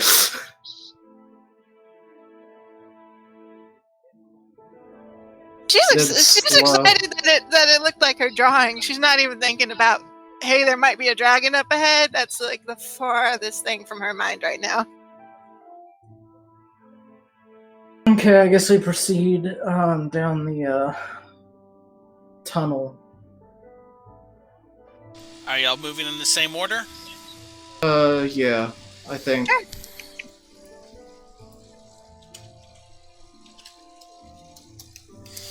Okay. So, really...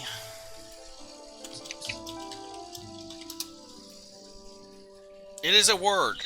That is a true word. I know it is. Sorry. Okay, there we go.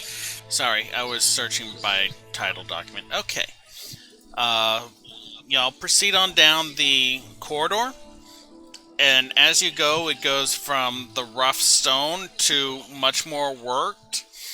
And then the worked stone gives way to tubes like that had run along the side or on the top of that kind of orangey gold misium, which then just becomes misium plating along the hallway as the hallway expands into a more hallway. The corridor expands into a more hallway shaped. There is like a heavy ozone smell in the air, and you can hear a distant rumbling of machinery. You've been traveling for about maybe an hour now since y'all left the plaza, and you're gonna go ahead and put on my armor. okay. My Armor of Agathis, I believe. Armor of Agathis. Yeah. Okay. So you guys see Ingrid do that little ghost just passed through me cold breath, and the frost just kind of settles onto her body.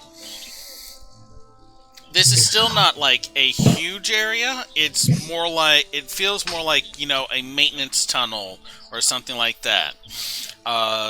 You continue along, and it starts branching off, like a path to the left, a path to the right, that are maybe 5 feet wide. Some of them are just like 3 or 4 feet up off the ground. Some of them are like full person can walk down this hallway size. But you pass a few of those, poke your head down, they go a short distance and stop. Let's see here. Go ahead, and I'd like each of you to make me a perception roll. Do I have to? Yes, because the DM said make me a perception roll. Okay.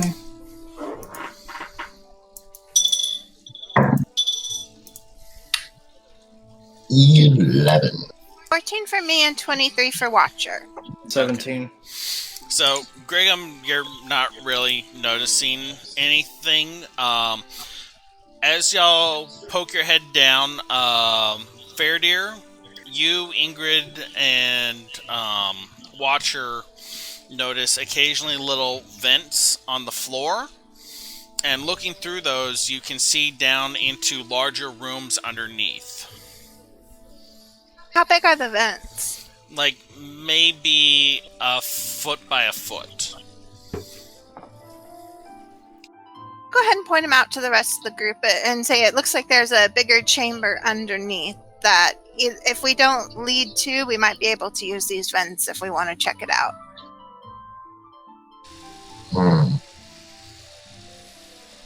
So there's no, like, water or liquid.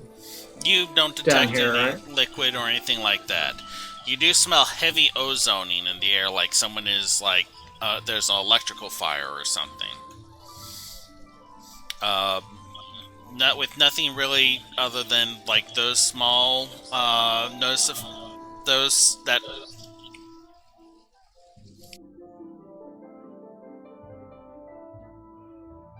With nothing else catching your attention through the grates, y'all continue on down the tunnel, and just see more branching and an occasional left turn or a right turn. Each of the branches seems to have a grate above it. A grate on the floor, and is above some sort of a room. You can peek through a couple of them, but not really see much until you come to a grate at the end of a long hallway to your left. They are the same size as all of them, but below it you see what looks like a large skeleton. Very like a big version of the dragon creatures that you fought. Like, there's a few scraps of flesh on it, but a lot of it appears to have rotted away and decayed. And it's like resting there on a decent-sized mound of coins, and you can make out a few objects mixed in with the coins. And we're seeing that down through the grate, right? That's down through the grate with like maybe a 30-foot drop between you and the floor.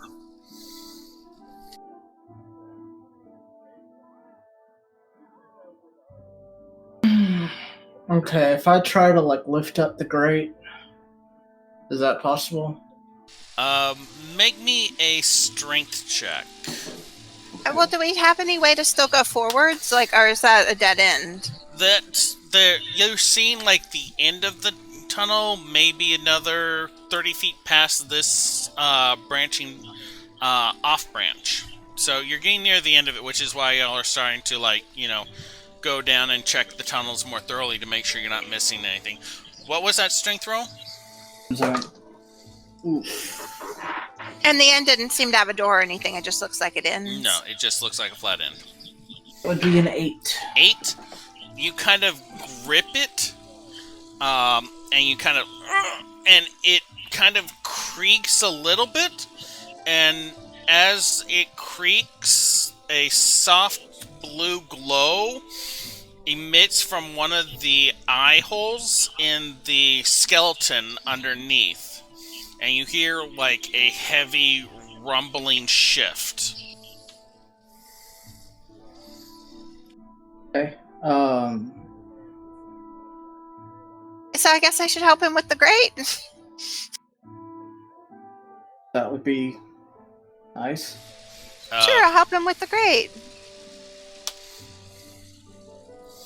Go ahead and make the strength roll with advantage, but it'll have a higher difficulty now.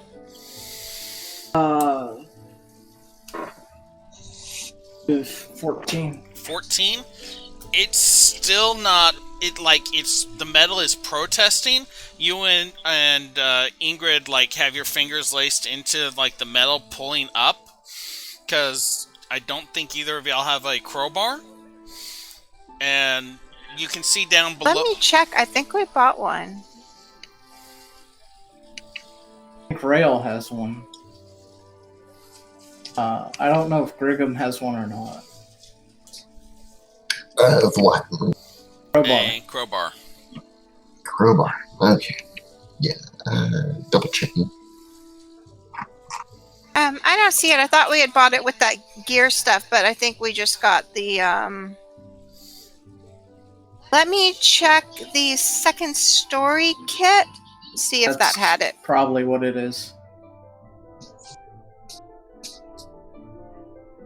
Yeah, I personally don't have anything. Just, like at best, I might find with the quarterstaff, but I don't have a crowbar per se. And this could end up being like, what is it? For Rush Hour 2. Just straight up punch the box, and it's like... Yeah, we have a crowbar if y'all want it. I'm going to go ahead Yes. and... It's still 1 foot by 1 foot, right? Yeah, it's a 1 all a foot by crowbar 1 foot does grate. is give you advantage, I think. Yeah. So... Oh, okay. I'm going to go ahead and use prestidigitation to clear out any gunk or anything that could be helping anchor it and see what it's secured by. Okay. As you kind of sweep away, like, the little detritus that is welled up, you see that the grate is, like, physically soldered into, like, the metal of the hallway. Looking down through it, as you clear off the rest of the gunk, you see the skeletal head lift up, and two glowing fiery blue eyes, pinpoints of light in the hollow skull, look up at the grate, and you hear this low, rumbling voice. Well, it seems we have rats. You know, I think it'll take care of the grate for us. I just let go And I'll of the back up grate. a couple feet. What did you say, Fairdeer? I just let go of the grate. Okay. I'd let go of the grate. Okay. Yeah, and back away.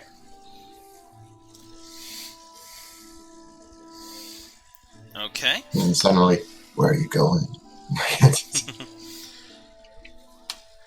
As you take a few steps back, this bony spear, this spear of bone, about maybe the size of a tree trunk, slams up through the grate into the ceiling above you and just shreds through the metal as this howling screech of tearing metal. I guess we're going to need people to roll initiative then?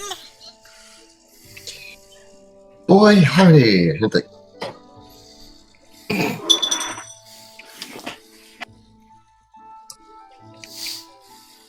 time to kick some ass down a...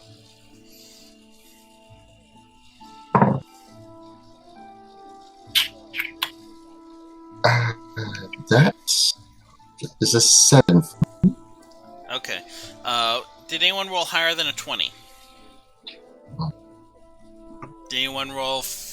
you rolled a 17. Did anyone else roll between 15 and 20? Oh, did someone get a 17? Oh, wait, what did you roll? I thought you said you rolled a 17. Oh, 7. That's not great. Okay, no one rolled higher than a 15? I got a 12. Okay.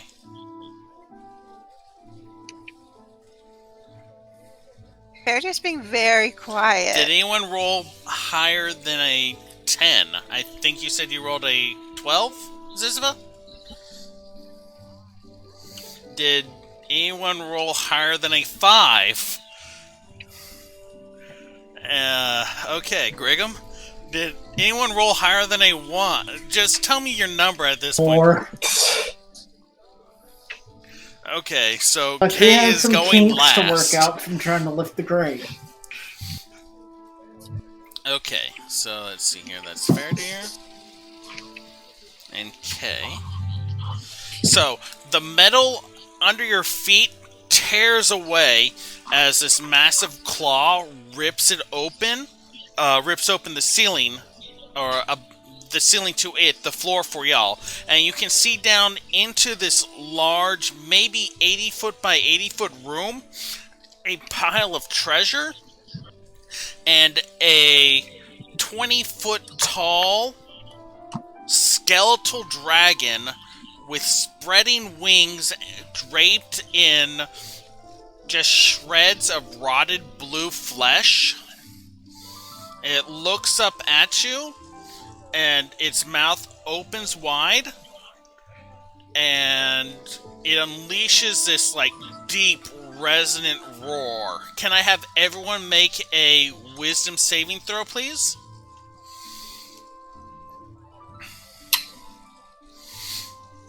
You know what? No, not this one. It has been doing too well lately. We go with 15. Since he's not doing combat, I don't make one for Watcher, right? No. this one. 15. 23. 23 for you. What did Kay roll? I think like a 6. Alright, so with the exception of the foolhardy Faradir, every single one of y'all is terrified as you realize you have come face to face with a giant, some form of undead dragon. Is this magical fear or regular fear? This is magical fear. Because Watcher's with me, do I get to take advantage on my roll? Oh, right, yeah, you have the magic. It's not a spell, it's an ability. It says our magical effects, but... Oh, okay, then, let's see. Seed on... It doesn't say this magical component, but I'll go ahead and let you roll it.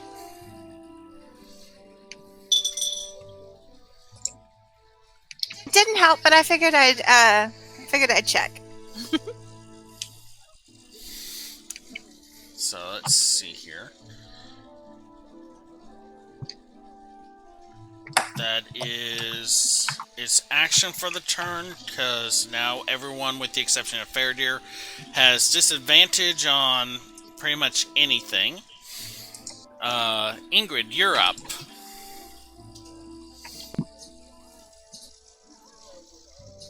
What were the full effects of fear? I think if we can establish that would help. Oh, okay, sorry. Just for the group, just to make sure we don't do it wrong. I don't remember the full effects. A frightened creature has disadvantage on ability checks and attack rolls while the source of its fear is within line of sight. The creature cannot willingly move closer to the source of fear.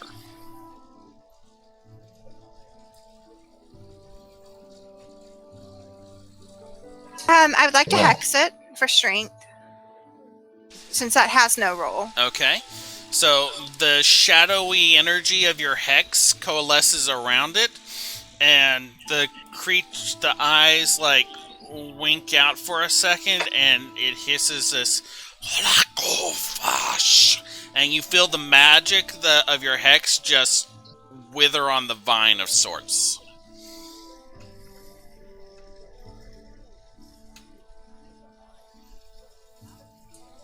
Same back at you. Vicious mockery. Okay, that is a saving throw, right? What's the Yes. What's the difficulty?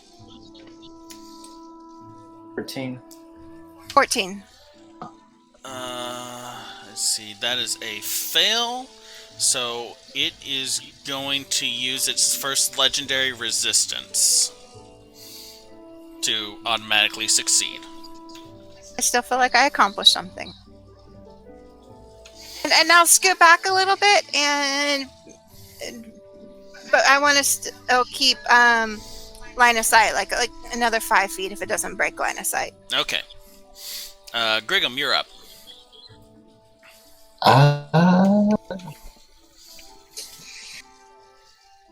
Yeah, I really don't. I only have melee options right now. You have Oh, darts? wait. Is there any rubble nearby? Yeah, there's a lot of shards as it ripped through the ceiling and tore up the metal around y'all. So, yeah, there's like bits of metal and stuff. I'm pretty much just going to like drunken scrambling and just tossing shit at it because I have improvised weapon training now. Woo. Okay, make an attack roll with disadvantage. We will treat these as improvised darts.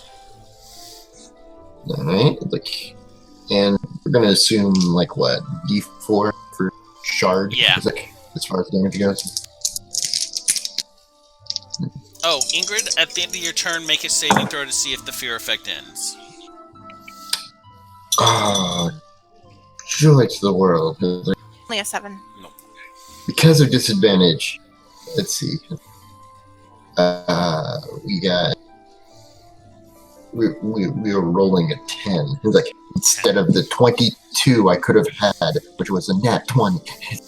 You kind of grab a couple shards and chunk it at it, and it just hits the skull and ping, and then falls off. Anything else you're doing on your turn?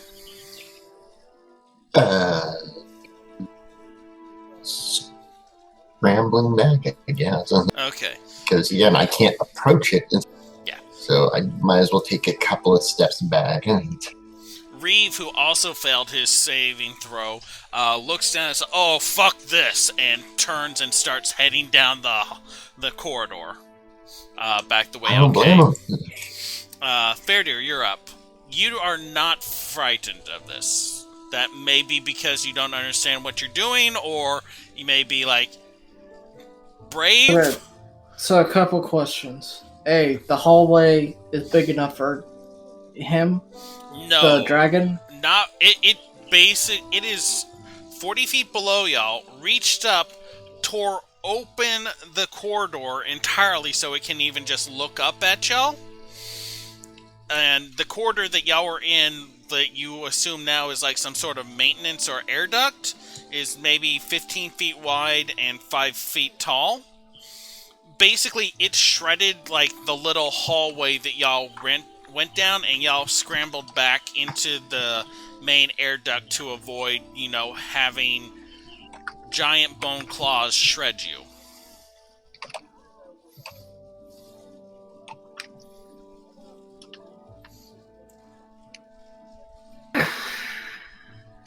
I'm gonna... You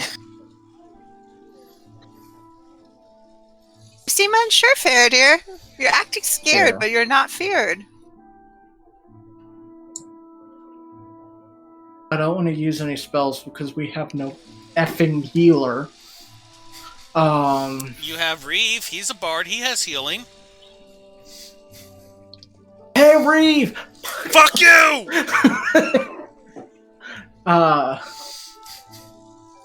Okay. I mean, he and I are doing okay. We're scrambling back.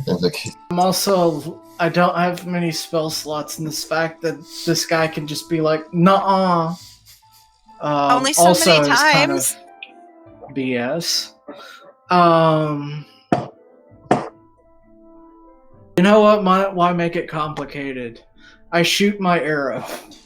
Or actually, I'm gonna head back and then go backward, shoot arrow at head. Okay, go ahead and make your attack roll. You are not frightened, so you don't roll at disadvantage. Okay, that's gonna be a 27 to hit with the natural 20. A natural 20? Go ahead Yes. and roll damage. You either double your dice or double the damage, whichever you prefer. Or, sorry, double your dice or double your dice damage. Don't double your modifier.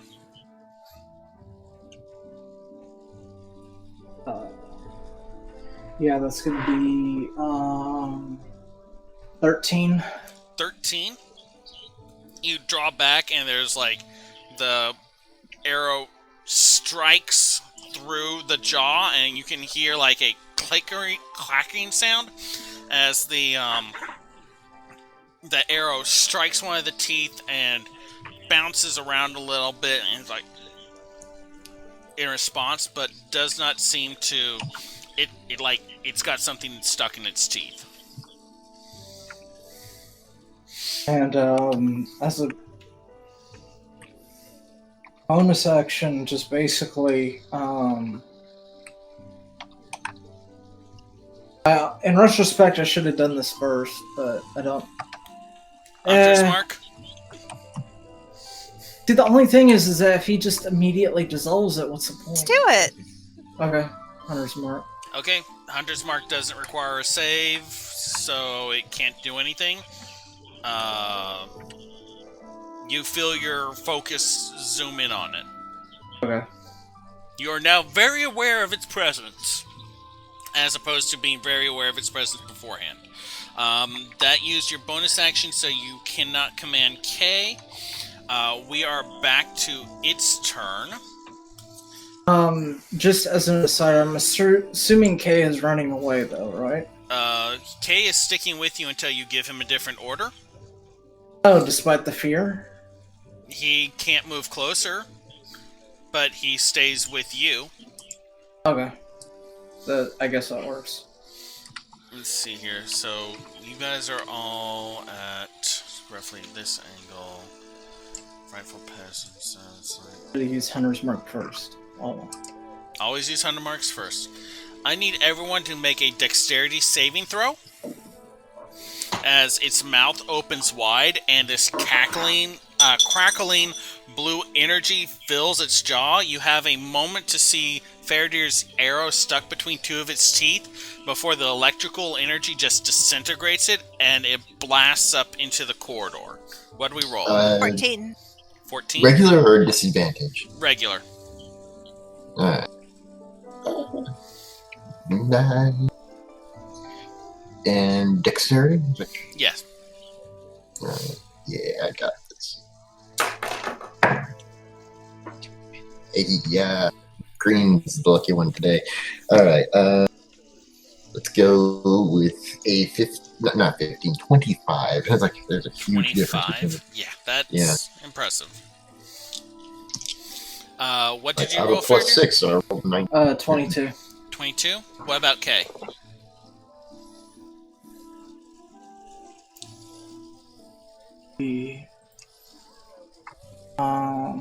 Sorry. 13. 13? Alright. So, anyone who rolled less than 20, you take 14 damage as the corridor electrifies around you, coursing through your body. Everyone who rolled 20 or higher, you only take 7 damage as the electrified hallway shocks you. He's at a bad angle to hit you with his electrical breath, but it's a metal. Y'all are literally standing on a conductive surface. You think he'll follow us to fight if we run? You know, that would be the ideal scenario. I thought that's what we were doing. None of y'all have declared that you're running away, with the exception of Reeve, who said fuck this and ran. I moved backwards Yes. for my movement. Yes, and that changed your angle, but yeah. Anyway, Ingrid, you're up. She's going to say that and look at him and see if she gets any response first. Do you want to try to regroup outside? Let's do this through the spy's murmur and not aloud. No, she already said it. Are you holding your action then to dash if they say yes or move? Because you can only hold your action, you can't hold your movement.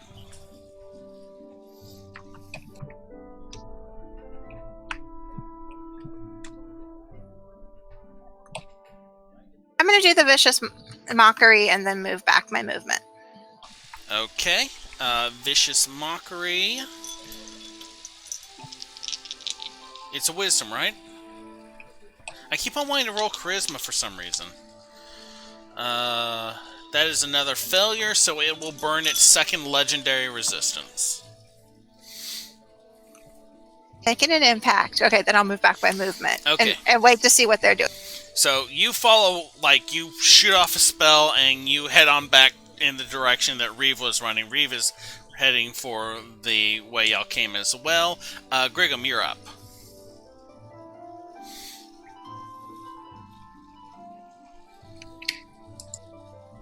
Okay, so.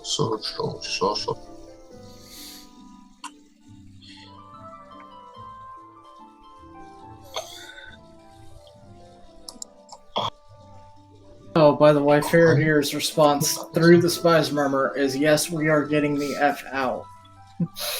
Super runaway! So, okay, it's like,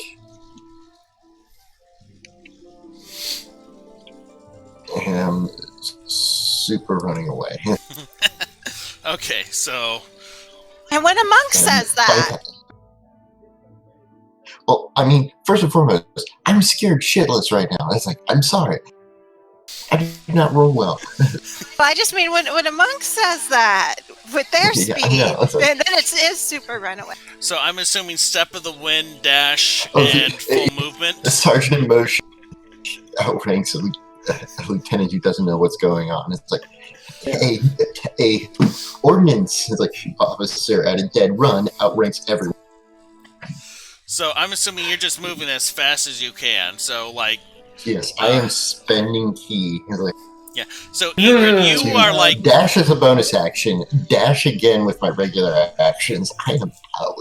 So that's like 75 feet in one. So Ingrid, like you and Reeve are heading like down the hallway about 30 feet, and just like a blur of goblin runs past you, like Looney Tunes style, Speedy Gonzales, spinning legs and everything. I think Reeve is like 60 feet.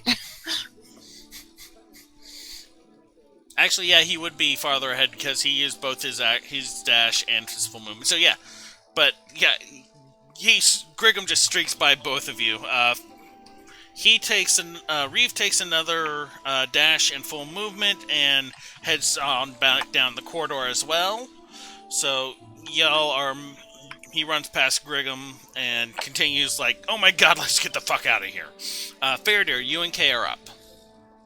Okay, Guys, where y'all going? how long is this corridor again? It is maybe 200 feet total from where it widened out after the door. Okay. Were the grates behind where it widened out? The grates were behind where it widened out in like branching little subtunnels. Essentially, you are like in, say, here, and the tunnels are coming off in either direction, and with grates at the very end where they're enabling airflow into the space underneath. Okay. Right now I'm gonna... Is the dragon head still... Like, you've moved back to the point that you can kind of just barely see it, so it's invisible range. Because I assumed when you said move back that you were moving back away out of its immediate strike area. Yeah. But not to the point basically. that you couldn't see it. So yeah, you can still see it, and it can still see you. Okay, so I could hit it without, like, disadvantage or... Yeah, you don't have, you're not affected by the fear. Oh, by the way, everyone who's taken a turn, please roll a saving throw to see if you beat your fear. 15. Disadvantage, right? No. No, No? Oh. thank God. Shoot. It's like, I'll just pick a die and reroll that, because even though the pink die had a 20, I don't want to just say, hey, I'll take the 20. It's like, Yeah. Let's just roll again. How does an 18 do? Nope. Yeah. So y'all are all still frightened. Okay, sorry about that, Fairdeer. Go ahead and make your attack roll.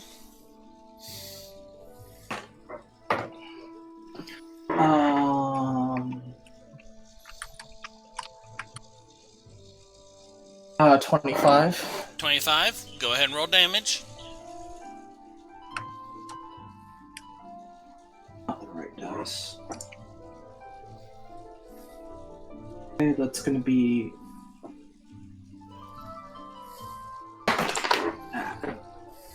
11, that's gonna be 17. 17.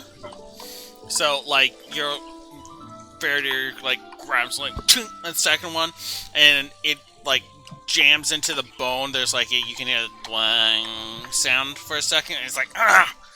And I move back, for my movement. Okay. Pretty much as far as I can, like 30 feet. Okay. And then, with K, I'm going to order him basically to, as equivalent of dash action backwards. Okay. So, towards move the it. others. Yes. Okay. Basically, I'm just trying to provide cover fire. So Kay shakes off his fear and dashes to catch up with the others. You are all moving down the corridor now. You hear the tearing of metal as, like, another almost wagon-sized claw rips up the ductwork that y'all are running through, and the head comes up. So, come back here. Just want to be friends with you. And Nobody speaks Draconic, do they? I don't know. Also, this is all in common, I'm Yeah, assuming? it's speaking in common. Let's see here. You are. You know what? Talking is still a free action, right? You have 6 seconds worth. So, about as much time as you have on, like, a TikTok video. Basically, hey, we don't want any of your hoard or anything. We were just investigating, and we're here, and, you know, we don't want any trouble. Does not get its lightning breath back, so it will use one of its spells. The head comes up, and you hear un, deux, trois, trois. Let's see here. Okay, Griggum, you are within its visual range. Make me a wisdom saving throw. Wisdom saving throw. With or without disadvantage? You don't have to take disadvantage on saving throws from being frightened. Okay. Otherwise, it would be hell to try and break a Fair. frightened condition. That's a 9. Like, 9? Okay, yeah, that is a failure. So you hear this deep ringing sound, a lot like the sound that the mushroom made as you take... Oh, wow, I rolled shit on that. You take 3 damage, necrotic, as this, like, vibrating energy just, like, kind of sucks the breath out of you. I rolled a 1 and a 2 on 2d12. I'm going to not use these dice and use these dice. Okay. Ingrid, you're up. so 3 damage, was it? Yeah, 3 necrotic damage. I'm honestly a little angry about that. Huh. Yes, if we're in a full retreat. Yeah, I'll go ahead and do that. I don't want to. I want to do the spell, but I'll go ahead and I'll do the full 60 movement. Okay. So, you move your full speed. Griggum, you're up. Are you still running? Yes, I'm still running. Okay. Reeve is still running. Fairdeer? How far away is the hole? Y'all, at this point, y'all are about maybe... I would say you being the closest to the dragon have 150 more feet, and Griggum being Speedy Gonzalez is like maybe 10 feet from it. And there's like maybe a... Yeah, it'd be about 150 feet or so for you to sprint down to it. Okay. If my math Wait, carries. to the dragon or to the door? To the door. Okay. What about the dragon? The dragon? You could run full at it and hit it, get to it in one round, yeah. If I did a full-on dash. No, if you, like, just used your movement. It's, like, maybe 30 feet away from you. Because you haven't been traveling as far, and you haven't been doing it as much as everyone else. Or using dash. How long is the hole? The hole that its head is currently sticking out of? Yeah. Like, maybe 7 feet? This thing is huge. It's like 20 plus feet tall, maybe twice that in length. Its head alone is like 10 feet. It's just kind of poking its nose and the tip of its head up through the floor. Okay, so could I That's jump what we can see, right? Yes. over the head? So it would be bigger if it could. There's not, out. I mean, there's not much over the head. It's not between you and the exit. It's behind you. Jumping over it would get you trapped between it and the end of the corridor.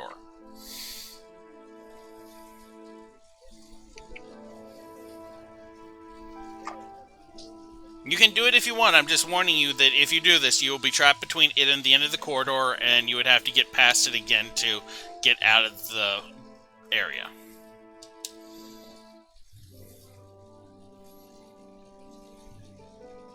And this was the end of the Ballad of Fairdeer.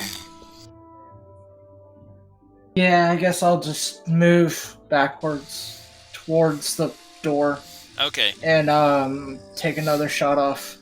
Not wanting to have to say retreat. Okay, so you continue moving backwards. Go ahead and make your attack roll. And I keep on forgetting everyone who takes their turn to make their saving throw against fear. 27, natural 20. Double your dice or double your dice damage. Okay, does that include the Hunter's Mark dice? Yes. Or no? Okay, cool.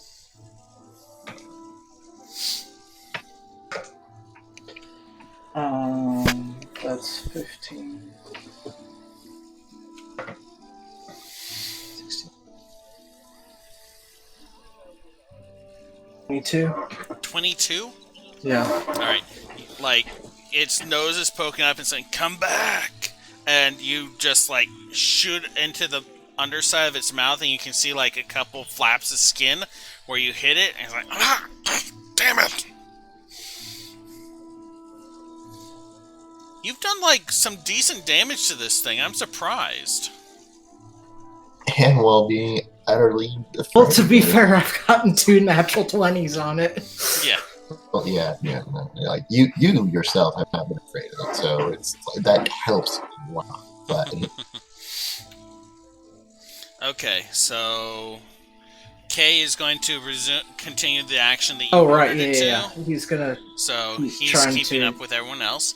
Yeah. It is back to the the creature's turn. Almost said what it was. Oh, nice, 6. It gets it back. So let's see here. Everyone is within 100 feet. So I need everyone to make a dexterity saving throw again. 20. I did. Oh, I get advantage, right? Or no, because it's electric damage. Never mind. I didn't make it. Let's see. okay, here we go.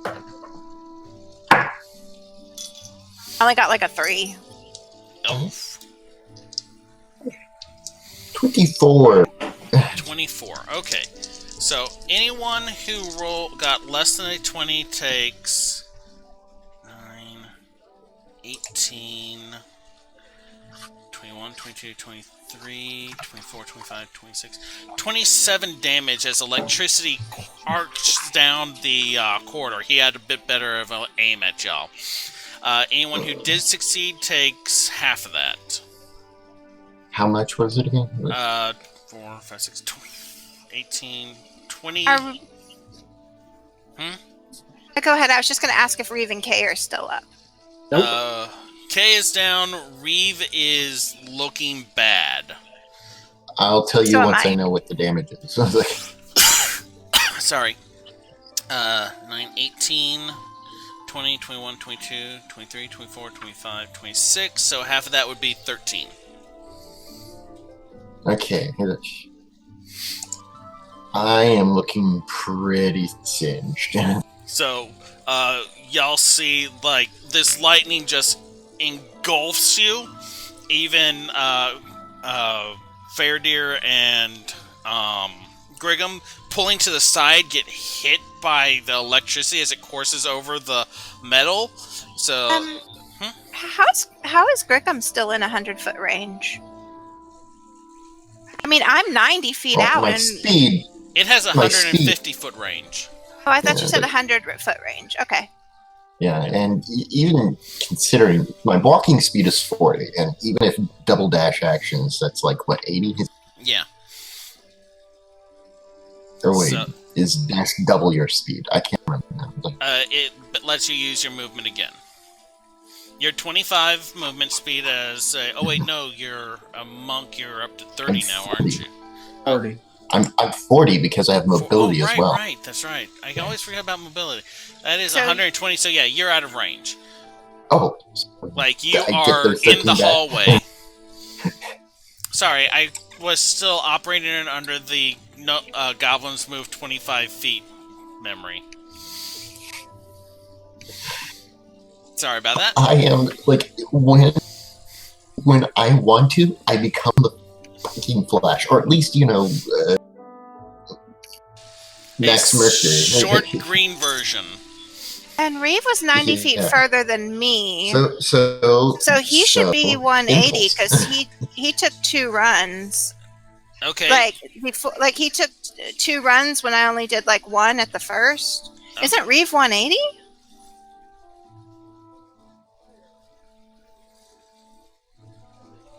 What is his movement? His movement speed is 30. Yeah, because the first time I didn't run, I only did 5 foot, and he did 60. And then the second time I did 30, and he did 60. Yeah, he's at 120. So 180, because then I did 60, and I was at 90, and so he should have been at 180. He'd be at 120. 60 times 3. yeah, he'd be at one. Yeah, Wait, that's not 120. no. Just 120. broke No, you're right. You're right. Yeah, it'd be 180. So yeah, he'd be just outside the range of it too. Man, my math is horrible today. My rolls are horrible. My math is horrible. I can't believe you got only 3 damage on it. Anyway, okay. So now that I fix Reeves' HP, it is Ingrid's turn.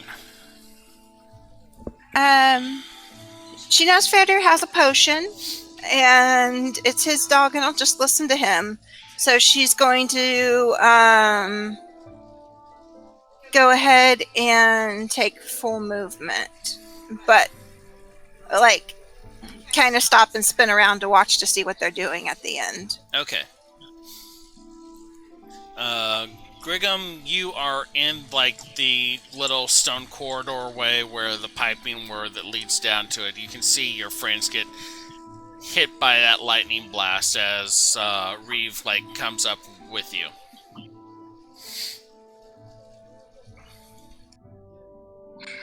We gotta yank him out of there. It's like,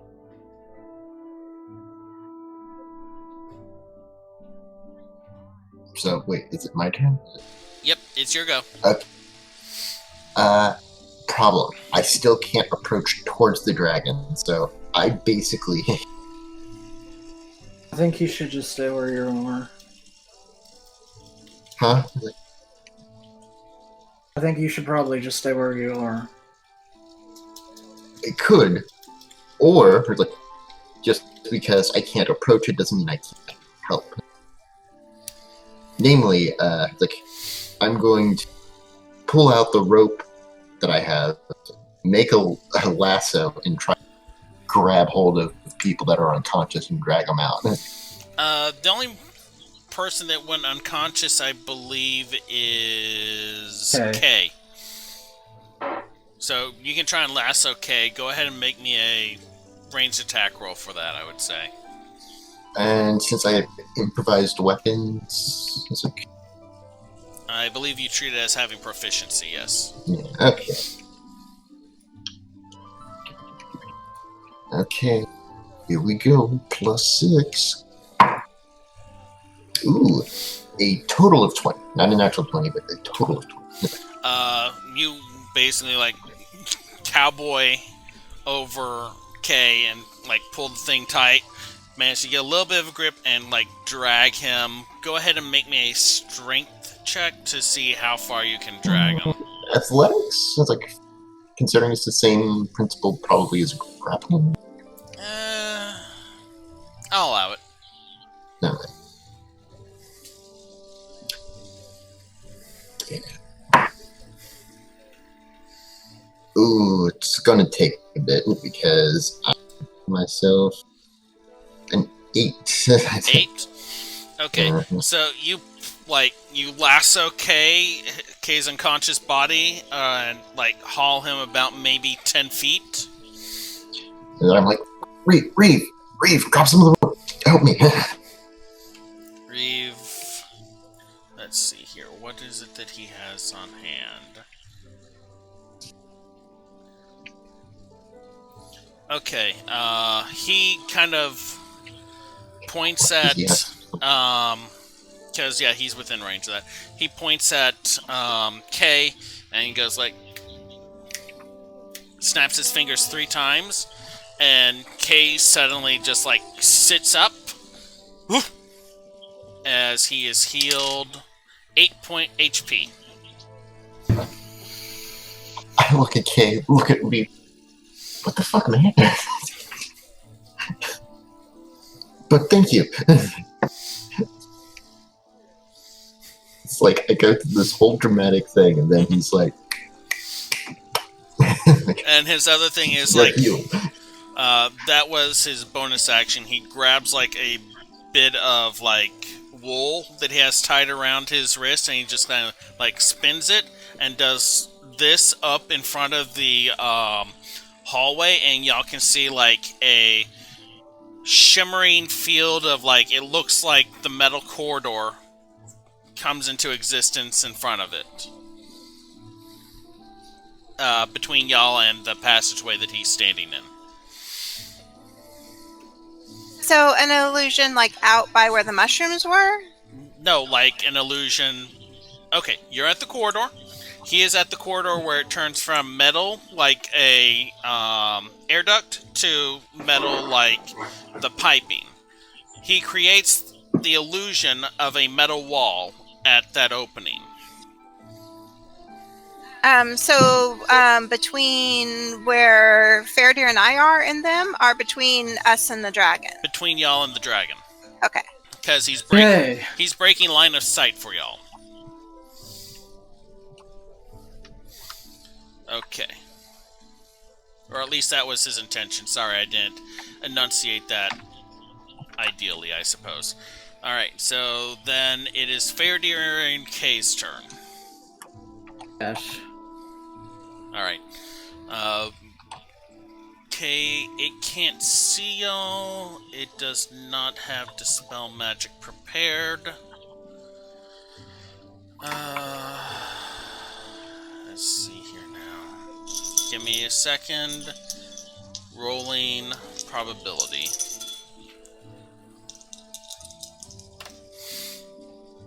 No, it wouldn't. Okay. You hear, like, that voice is on. Okay. Well, I'll see you later then. And you can see through the illusion wall because it's one-sided. The head kind of lowers down out of the hole that it was poking up out of. But at this point, combat is officially over. Y'all are managed to get to the little hallway corridor that leads up to the pipe room y'all found.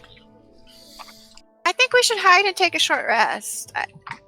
Okay, Faraday is going to snatch the notebook out of Ingrid's, like, wherever she keeps it, and does an Arcana check on it.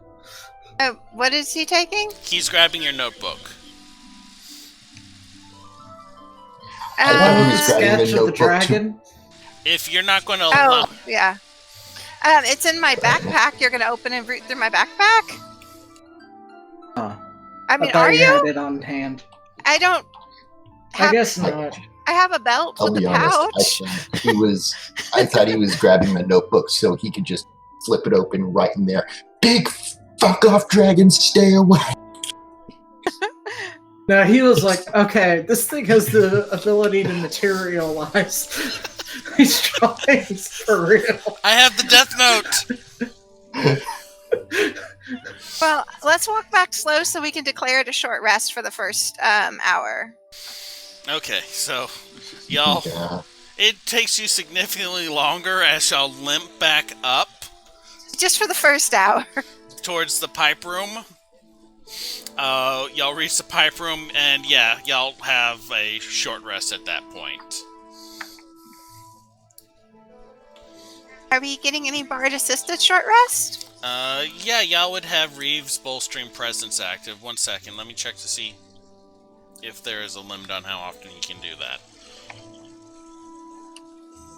I think it's like once per day or something. Well, bolstering presence is different than Song of Rest. Long since I played a bard. It has the same mechanical effect, but it has a couple different other things also. Okay, stupid question. We've taken a long rest since the fight? No.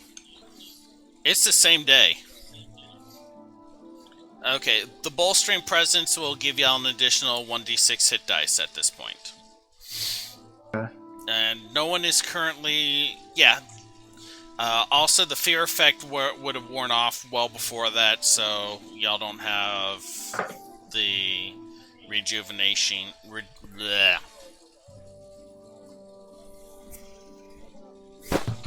Y'all don't have the restoration effect trigger. Okay.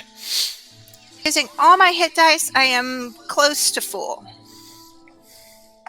I was at 3, so... Yeah, we need to take a long rest.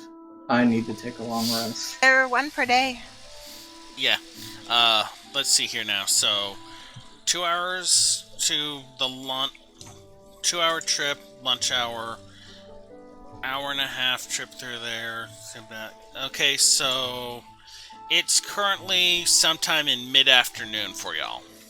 Yeah, I'd say we go back, get dinner, sleep, check before on visiting Rail. the lady, and just visit her tomorrow. Yes. Okay, so... And we get an additional, what, d6 because of this? Yeah, Reeve's presence. Reeve has a special ability called Bolstering Presence that basically gives you... functions as a Song of Rest, in that you receive an extra 1d6 hit dice when you roll hit dice on a short rest. It acts as a lesser restoration if anyone is under the effects of poison, blind, or frightened. And it has 1 or 2 other additional effects that it's... Reeve has some special abilities that I am playtesting. Why don't y'all check on Rail while I go return the light? Sounds good. Okay, so y'all are currently in the pipe room. Are you making your way all the way back to town? Yeah. Okay, so I need to know the speed you are going at, and if y'all are traveling in any particular order. Well, I managed to heal 12, so I guess I can take up front again. What are you more looking sober. at? Who is the lowest HP person right now? I'm back to 32, so I'm fine with going near the front or near the back if we need to watch the back. Brigham? I'm 27 out of 31, so. But Yeah, I I'm also at have 30. additional defenses besides armor class. Okay. Yeah, I'm at 30, Like- so basically K's the All right. lowest, but that's just So unless Reeve will top off K with a cure wounds. He basically sits down and gives, "Who's a good boy?" and heals him a 9 points.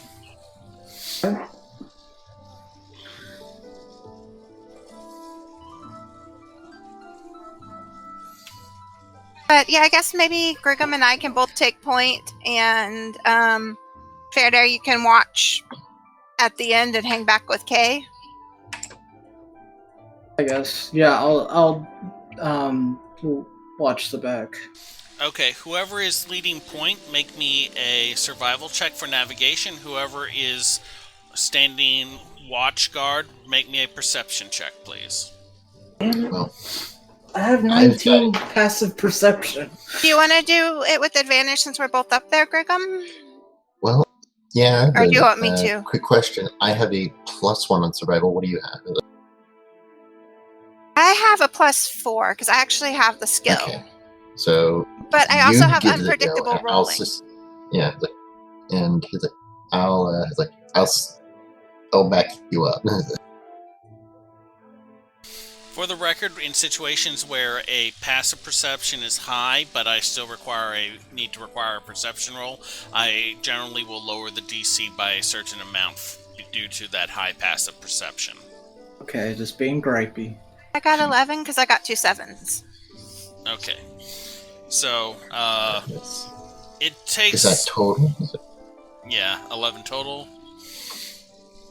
2 7s. There's like, what is the percent chance that on advantage you roll the same number twice? 1 in 400. Like that calls for a mulligan. I don't know. Oh wait, 1 in 400 divided by whatever. I don't care. A remote 1 in 20. number. 1 in 20, I think. I need to find a statistician now. Anyway. If it's on a d20, it'd be 20 times 20.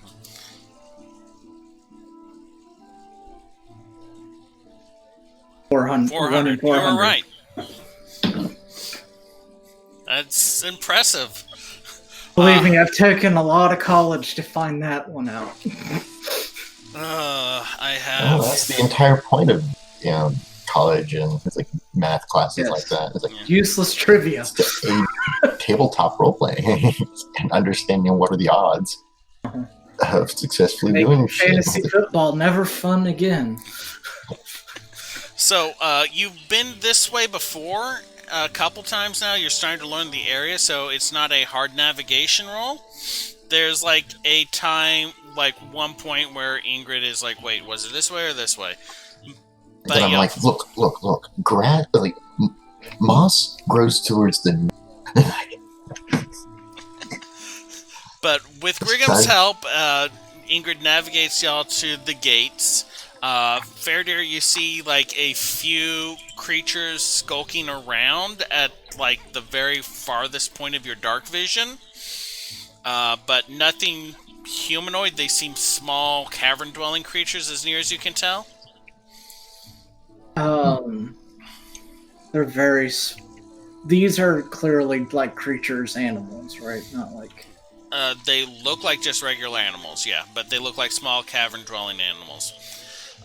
We are about 15 minutes from the end of the game. We did not hit our follower goal for this week, so we will not be giving away a pair of dice. I'm sorry. Thank you for everyone who has followed us. If we hit our follower goal next week, as in if we get to 35 followers, and then we hit that week's follower goal of getting up to 40, we will do a double dice set giveaway. So these are still up on the block. We just need one more follower, even if it's not this week, to give them away. So if we get 6 followers over the course of this upcoming week, we'll be doing 2 dice giveaways. Alright, continuing on. It takes a little while, and it's on into like the evening. Y'all are starting to get like dinner time hungry as y'all finally make it back to Farkeep. The guards look y'all over. They can see like y'all have had a rough time of it, but no one seems badly injured, with the exception of Kay got pretty roughed up, it looks. And having seen you before and being told that y'all would be leaving and coming back, they offer no issue as you return. It's like, did you find what you're hunting? No. Remains to be We seen. found bargain for. They kind of look anxious. Okay, well, have a pleasant evening. You too. So, guys, I'm gonna go return this light. If y'all want to check in on Rail, I'll meet you back. Sure. Yeah. Well, actually, why don't I go with Ingrid and you? Because you're Rail's buddy. You need to talk to him. He's in a coma. He might recognize you and come back to this world for you. And Ingrid can't even get that sentence out because she knows they have a rivalry and just starts cracking up. So in the middle of like her, like, he's your friend, you should go and see him, Ingrid just breaks down and starts laughing at Faradir.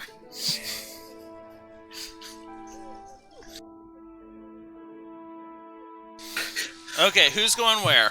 Reeve is heading for the bar. I should definitely check Rail. Like, and then I guess we're going to check on Rail then. And then I'll move on to the bar with Reeve. I was like, same. And I'm going to the rat farm to return my light, and then gonna head back to the tavern. Okay. Inn.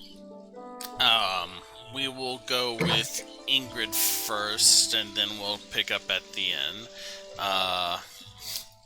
It takes like a little bit of time for you to cross the city.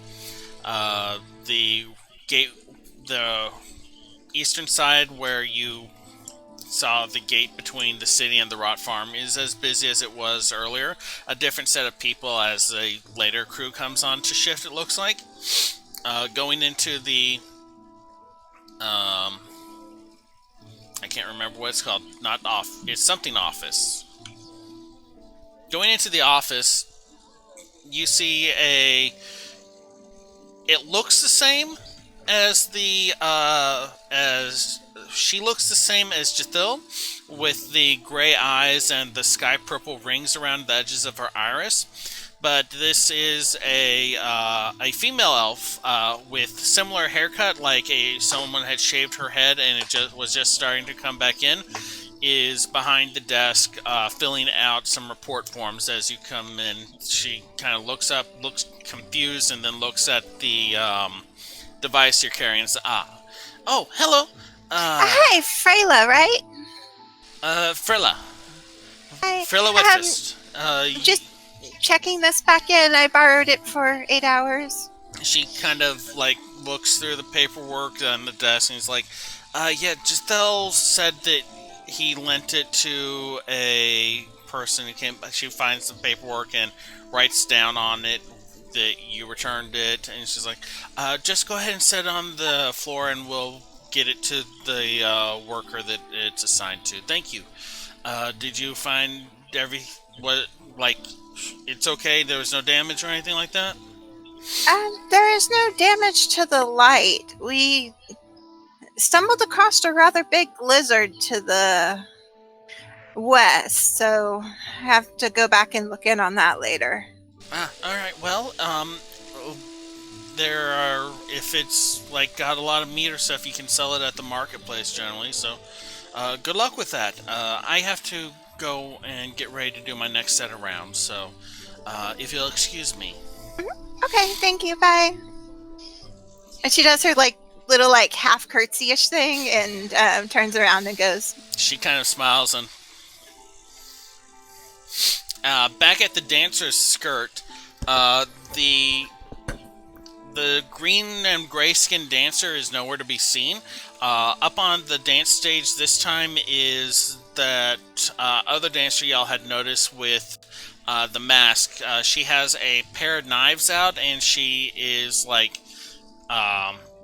there is a short cord around the handle of each, and she's like throwing them and grabbing the cord and spinning the knife around in like kind of a acrobatic bravery kind of dance display.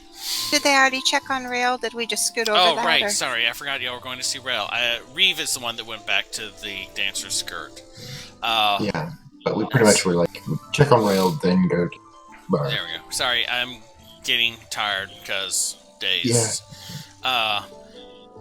Anumi, let's see here. Anumi. Okay, yeah, at the apothecary. The apothecary shop is open. Anumi is sitting behind the sales counter. He has like a set of scales out on the table. There is a bottle, and he is taking a knife, and he's very finely cutting up some herbs and moss. And he looks up as you come and says, hi, you're Rail, right, y'all are Rail's friends. He kind of stops and he scrapes the stuff together and puts like a piece of cloth over the top of it to keep it on. So, he is still unconscious. I administered a restoration potion, but there was no effect. Same thing with a healing potion, so we're just monitoring him now. So what were the rates of house right now? Between the potion is 150 gold. I assumed you would want him back up on his feet as quickly as possible.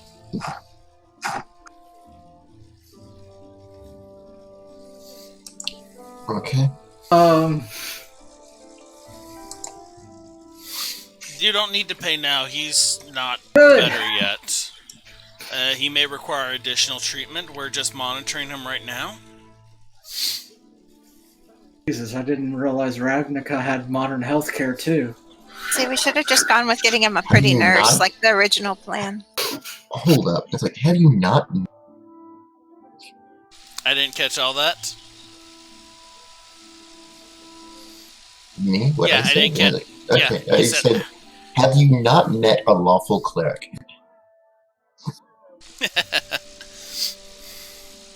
Hey, that's going to be coming out of the company funds for sure. Yeah. Hey. Okay. Hey, I'm not there, so I'm not saying anything. Yeah. Hey, you have to pay health care for your employees. That's a no-brainer. Yes. That's like, Yes, the guild pack does need to pay healthcare for their employees. I completely agree.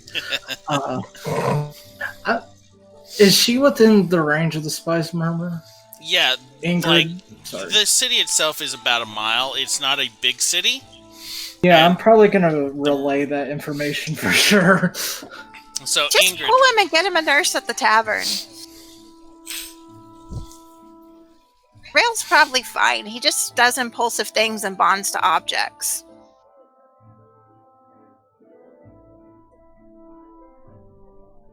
Yeah. Might I wanna just do tell him the that. healing spells aren't going to work for that kind of thing. There's a chance we have to take him to Grigum's elephant friend at the end. Cathal's? The one that broke his curse before? Yeah, that was Cathal. I don't think That was Grigum... Aga. Aja. A-J-J-A. Oh, because, yeah, it was Cathal's friend, but his guild. Okay. So Yeah. I feel like calling him his elephant friend is vaguely racist. Well, Okay, Cathal's Lexodon friend, Aja. for 2 points. 1, Aja's female. And 2, not all Selesnya know each other. yeah. Like, we are a fairly sizable guild. Anyways, I think we're gonna move Rail to, yeah, just the inn. Okay, so I'm assuming Grigum's gonna help me carry Rail. that's up to y'all if you carry him or drag him through the streets. Or get it, or We'll see if carry anyone on. We has have a more wagon. respect. Yeah. Or at least I do. I don't know. I mean, you fair. could just tell him to But stop it's- using potions and leave him there. That's an option too. Because if you take him to the inn, you still have to hire him a nurse. We have Reeve. And that's a point. And I was like, The Yeah, person it's who like- kept healed your dog and like twice, and then used a spell to block the vision of the creature so that it would not be able to cast spells on you. That's a good point. yeah, You need to give Reeve a bonus. noted. And this is through the spy's murmur, which Reeve is not hearing. But, anyways, yeah. I think we're gonna take him up to the room and have Reeve look after him for right now. Okay, Or have someone look after him. go ahead and make me a strength roll, either just straight or with advantage if Grigum is helping you, just for like. I am fury. definitely helping you. It's like, 17. Which number? Y'all want to settle debts if you're taking him out? I know Grigum's got the gold from the monster attack. As y'all like go to lift him, and let me know how he's doing. I'll send the bill to. I'm assuming y'all are at either the manor or at the skirt, so I'll send the bill. Y'all a pretty unique bunch, so don't get many goblins down here. I give him a thumbs up as we move him. I did not understand any of that, but I kind of give him a thumbs up as we move him. yeah, he kind of like pulls his wool cloak over and nods as y'all go. Like y'all just like have Rail. Fairdeer has Rail like by the underarms, and Grigum's just like carrying the feet. But y'all managed to carry him without much of an issue, just because working together, teamwork, yay! As a note, Rail now owes the company 150 gold. Hey, Is that how you want it treated if you go mysteriously unconscious? Okay, so if I brought you to the emergency room, who gets the bill? I ain't paying it. You do. I don't feel like this should necessarily be a personal expense unless that's It's a a dagger loan. he personally acquired and knew the bad effects of. So Yes, this is let's Rail leave we're this talking about. pending. Let's discuss it with him when he wakes up. yeah, y'all have no idea where he got that dagger. But I kind of think it might be better if y'all just settled the bill while you're there rather than it besmirching our name somewhat, sending a debt to, the local noble. So if y'all can handle it while there, that would be awesome. Yeah, I just can't pay for it out of pocket. I don't know what you guys have as far as gold, but I don't have 150. Well, Grigum's got whatever we got paid. Y'all were paid, I believe, 325 gold for helping out at the battle. There you go. That's up to Grigum if he's going to pay it there. But Ingrid's going to strongly suggest that our debt not be advertised to the place we're staying and the local nobles. That would be bad. Oh, when he said that, I thought like he would send a letter, not like okay. Well, yeah, it's going to say, Dear Sir or Ma'am residing at this location, this group received services in total of this sum.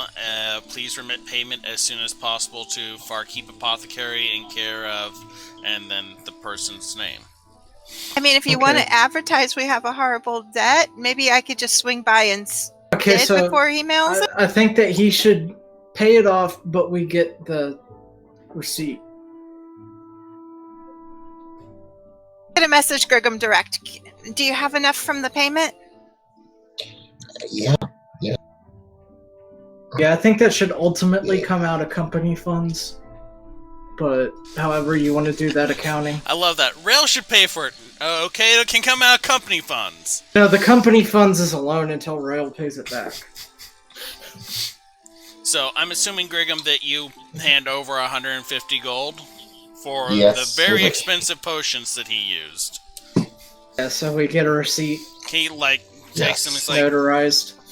he writes it down, like, that he gave him a potion of lesser restoration and a basic healing potion, signs it, and hands over the slip. He's like, all right, there you go. If y'all need any more potions or tonics, or if you want to bring him back and have me do a couple more treatments on him, I have an idea or two that we could try. Okay. We'll let you know. Thank you so All much right. for taking care of him. No problem. To keep an eye on him. If he comes to and he's like sick or anything like that, please keep him isolated from everyone else. We don't want like a plague. There.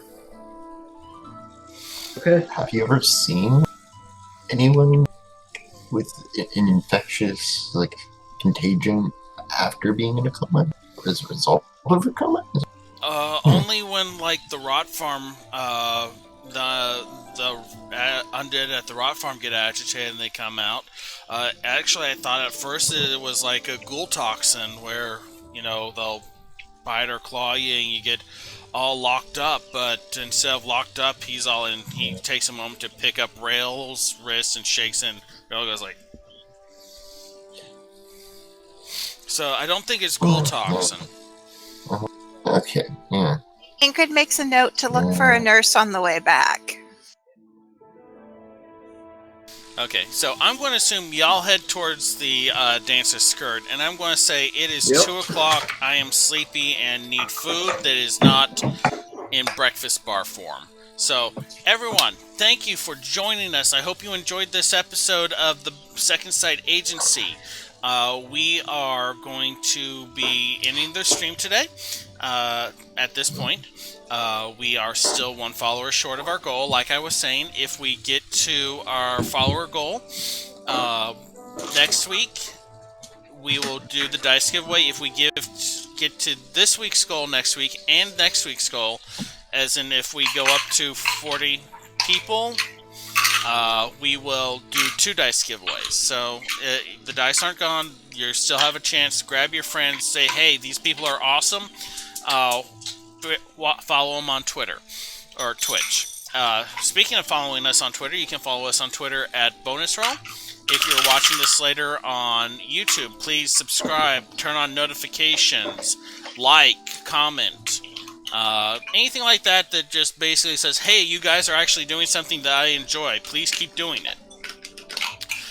We will be having an episode of GM's Brew on Thursday at 2 p.m. in which I will be doing designing a small adventure for a Spelljammer set book that I have been working on.